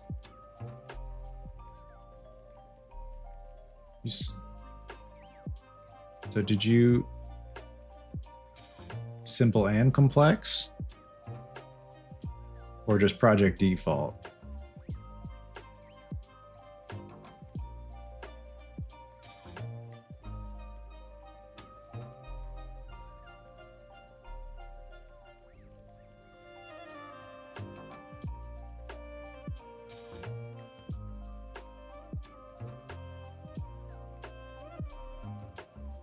Yeah, it's not even.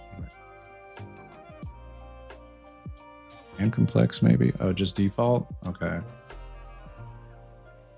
In response.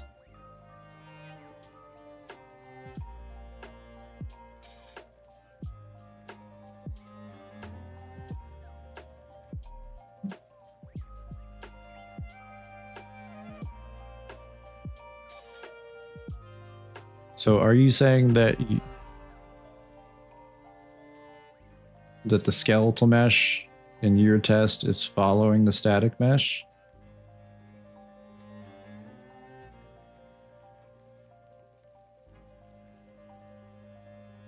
So I can probably get rid of this. Where'd it go? Got a print string somewhere. It's following and other bones have physics.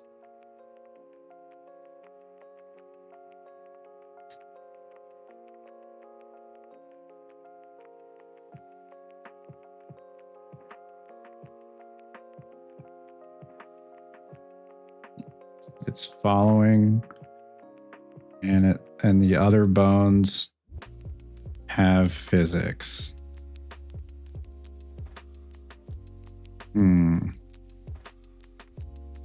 Well, I've got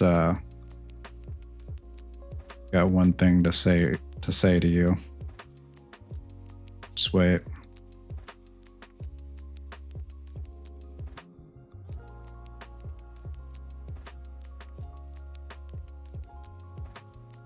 That's what I got to say to you.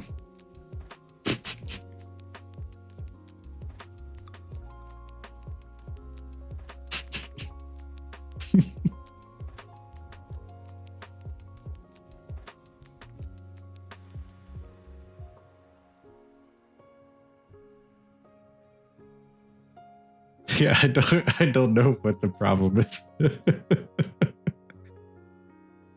Yeah, it's got to be something that I changed from like a default setting or just checked or unchecked or something.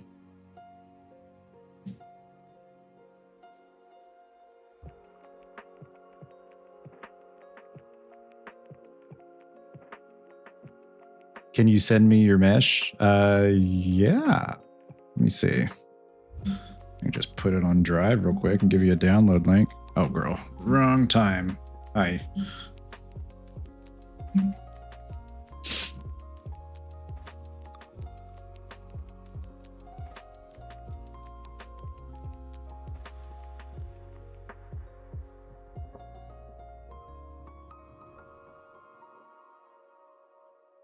Let's see. The slime ball new, yeah. Actually, I can delete this old slime ball and just call it slime ball.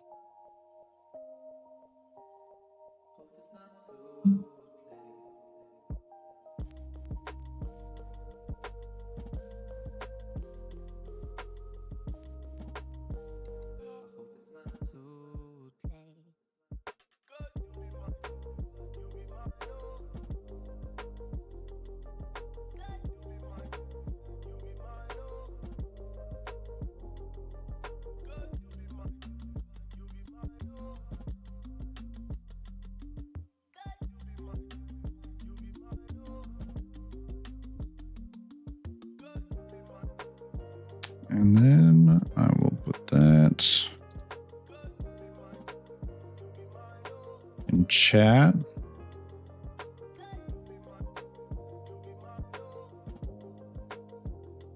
All right, it's a download link for it.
Oh my gosh, this is my longest stream yet. 340. Crazy.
Also just realizing that this whole mesh is flipped upside down from what it was in Blender, because this is supposed to be the Z positive and this is the Z negative.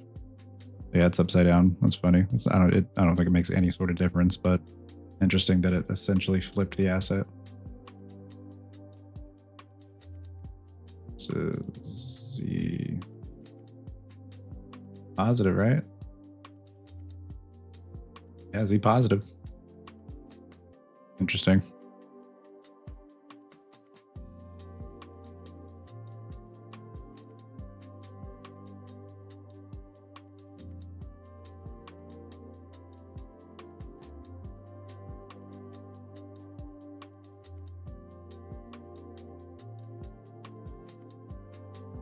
Use the restroom real quick. Be right back.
Back.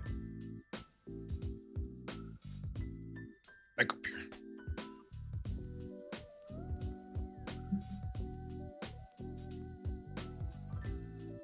Did you end up having any luck getting my mesh to work with your solution there?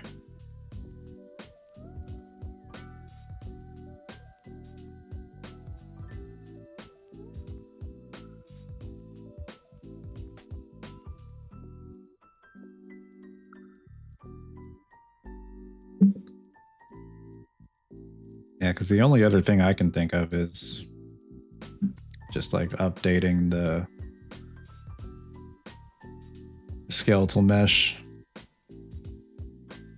location. Want to hear the annoying answer? It's no, right? my mesh doesn't work, but yours is working. That sounds about right. That sounds like that's definitely something that would happen with my luck.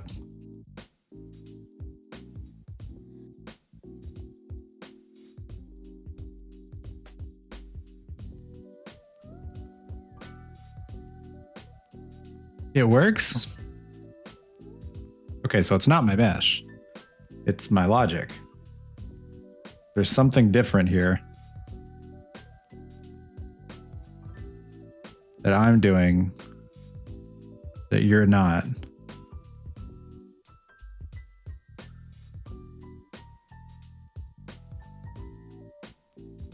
So did you just end up like copying all my logic here, or are you like moving the ball around just manually?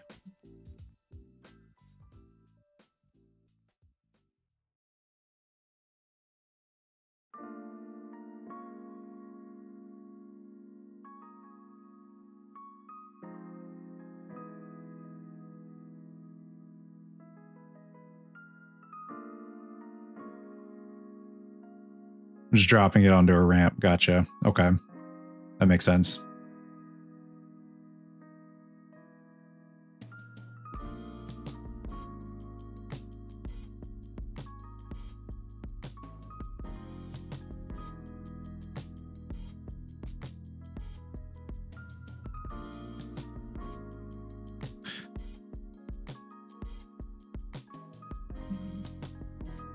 What kind of blueprint class are you using? You're using a pawn, I assume.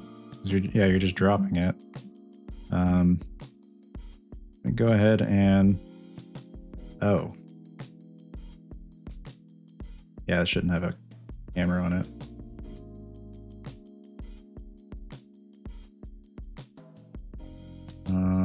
Let me maybe duplicate this and just have one without a camera and like no logic. Delete all the logic. All right, I don't think I need any of this. Yeah, just delete all the logic. Delete the spring arm and camera. I have simulate physics enabled on both and attachment is working. Okay. Simulate physics. Simulate physics. Okay. Let's go into the test map. Save. I'm just going to drag in a ramp shape. Geometry. I'm just going to do stairs. I forgot there's not like a primitive ramp here.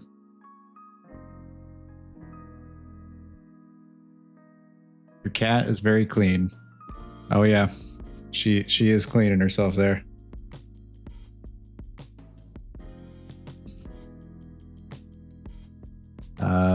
Oh, you just rotated a box. That makes way more sense. Scale that up. Let's rotate that. Okay.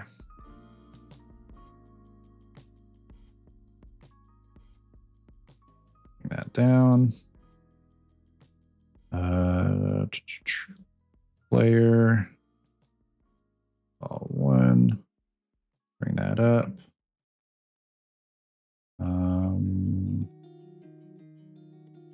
I feel like the player start is right in the center. Let me go ahead and move that over here.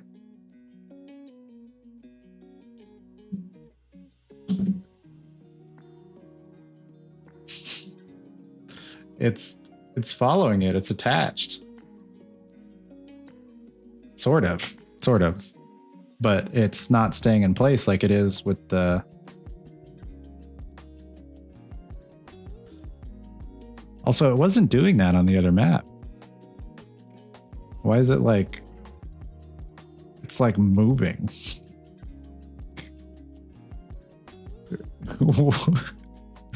I don't remember it doing that.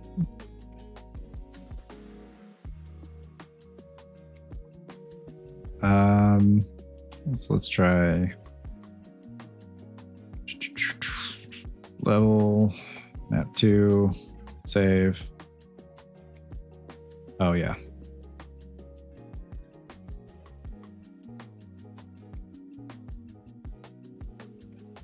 That's weird.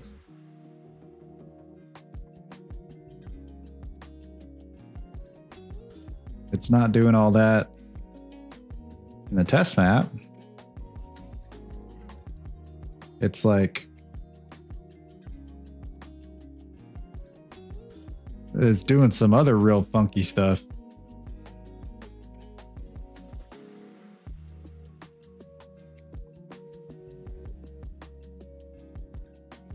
None of this makes sense. Is root kinematic right now? Yes, I believe the last time I checked, the root is kinematic. Let's take a look.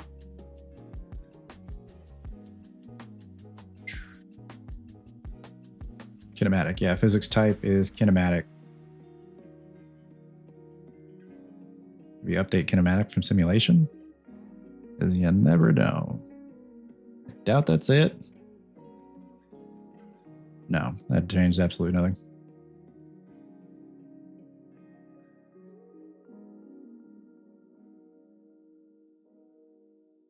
So is this the same thing that's happening to you with the ball here? It technically is following, but it's just kind of lagging behind like that. Yeah, I have no idea why No, that's not what's happening.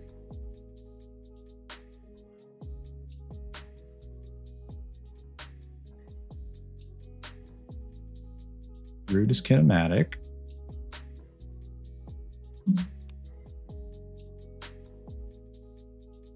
Oh, wait, it's the physics type.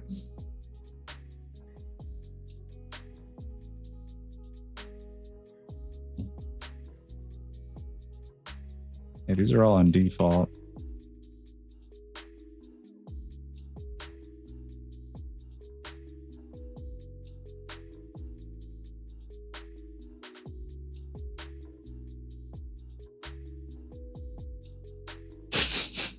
It moving like this on this map, but not on the other map is freaking me out a little bit.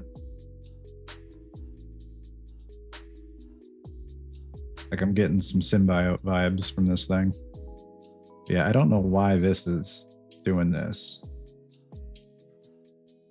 Let's go back to the...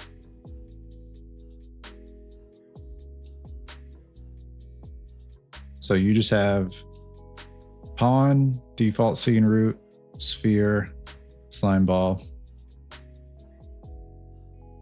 Wonder if all the spheres are just pulling geometry away. I added constraints on mine. Oh, yeah, I didn't add any constraints.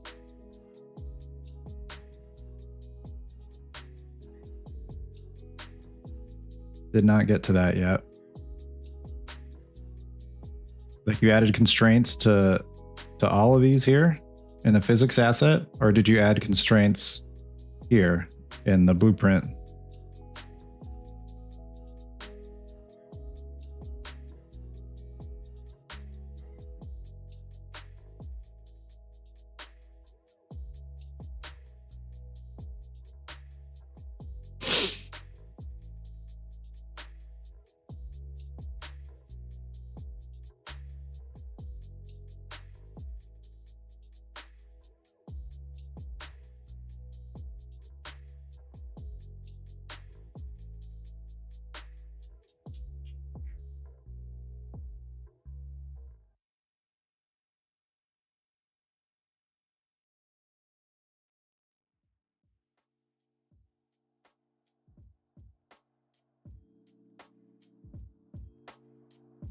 Okay. And that was in the blueprint you added those constraints, or was that in the physics asset that you added the constraints?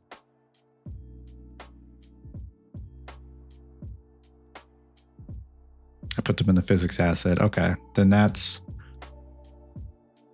probably gonna be my issue here, which I never really followed up on figuring out the constraints here. With the...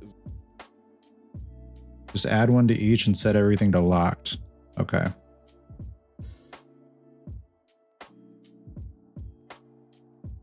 Constraints. Oh, I don't think that was right.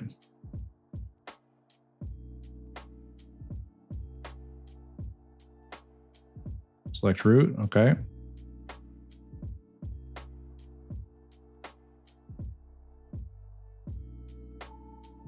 Oh, select all of them and then select like, and then add root. Okay. Got it. Okay.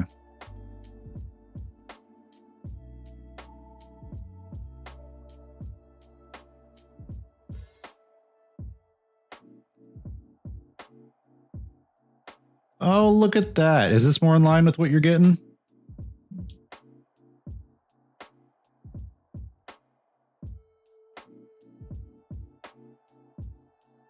Okay, that was the problem. I had no constraints on mine. That makes more sense. Okay. Okay. All right. So we're getting somewhere with this. We're getting somewhere. This is really... Now if you configure them, you can make it slimy. Ah. Yeah. Okay. Now, I just need to figure out how to configure a constraint.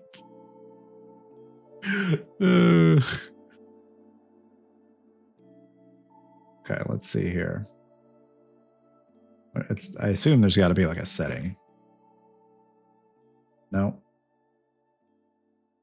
Can't believe that was the problem. Yeah, that makes total sense. That makes a lot more sense. Let me just peep on in here. It's What they just did. constraint, like so.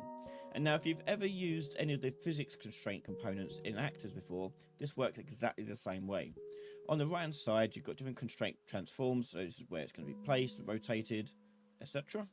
And if I scroll down further, I can sort out. Wait, what? Oh, I have to select all the. Oh, because I don't have constraints shown. Show constraints. Okay.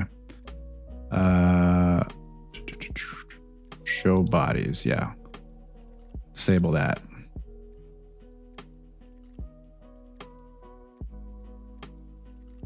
I feel like maybe I just want to select all these right here. Okay.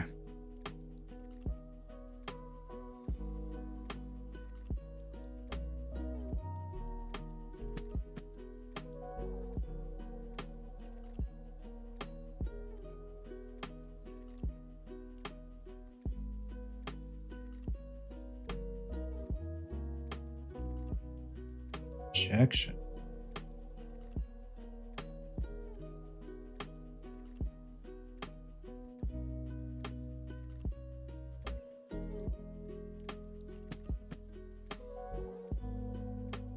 All I care about is limits and motors. Bet. Okay.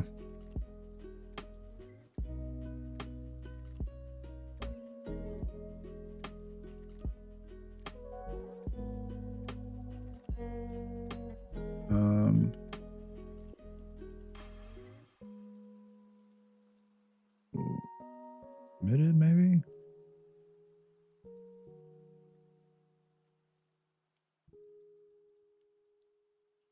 And I do still kind of want to just take a peep at this real quick. The limits.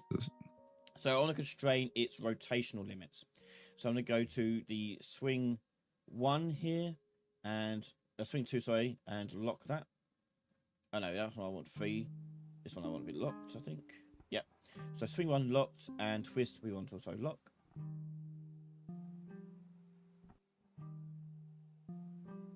Okay. Feel like limited is ultimately what we need, right? Try that again.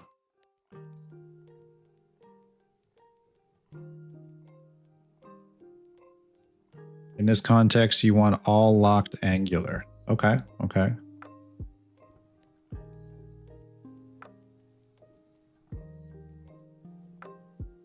Locked.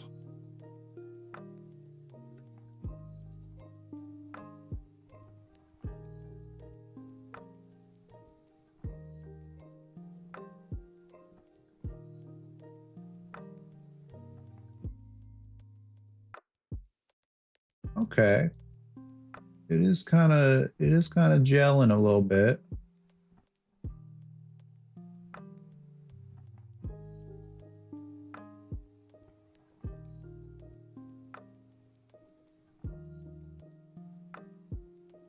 Linear plasticity type.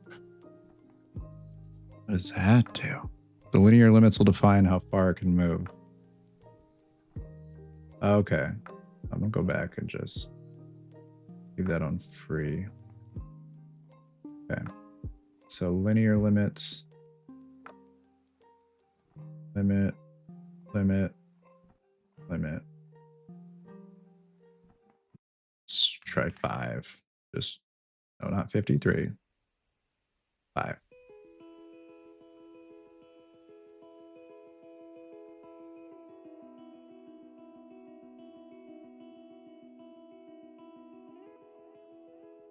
Oh, that's... I think he's mad. I think he's upset.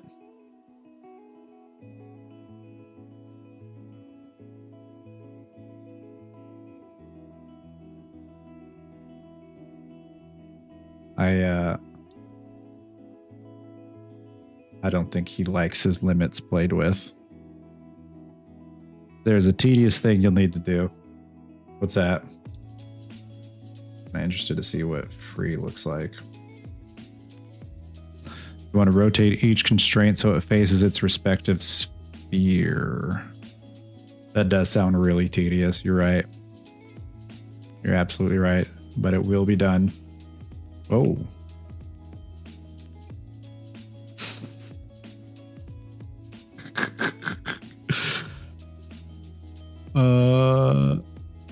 I think that's the root kinematic. It's like staying stuck right there.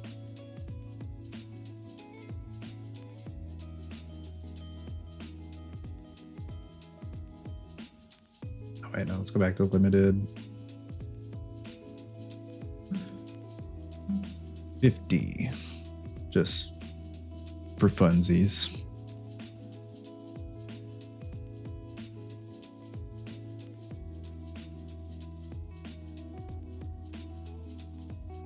Yeah, okay.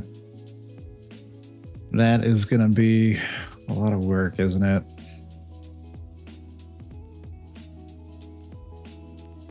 Okay, so...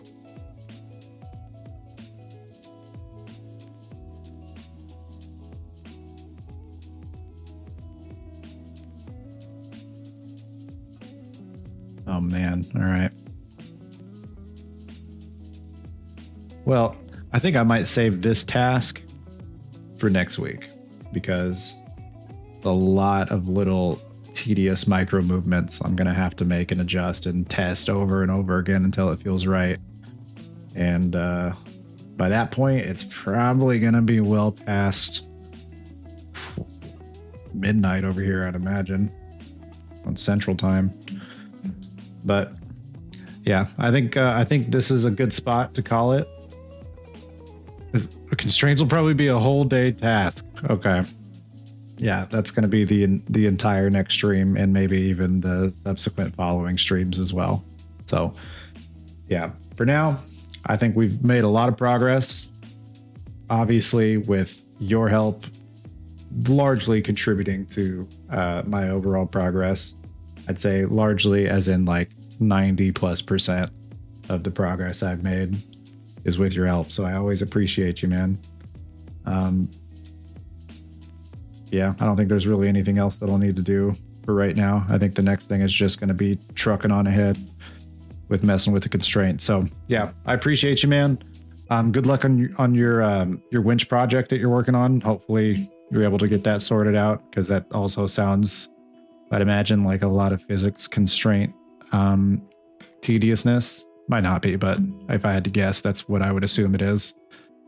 But yeah, stop in next week if you have the time. Always appreciate you hanging out here. And yeah, you have a good one, man. Enjoy your week. Take care. Thanks a bunch.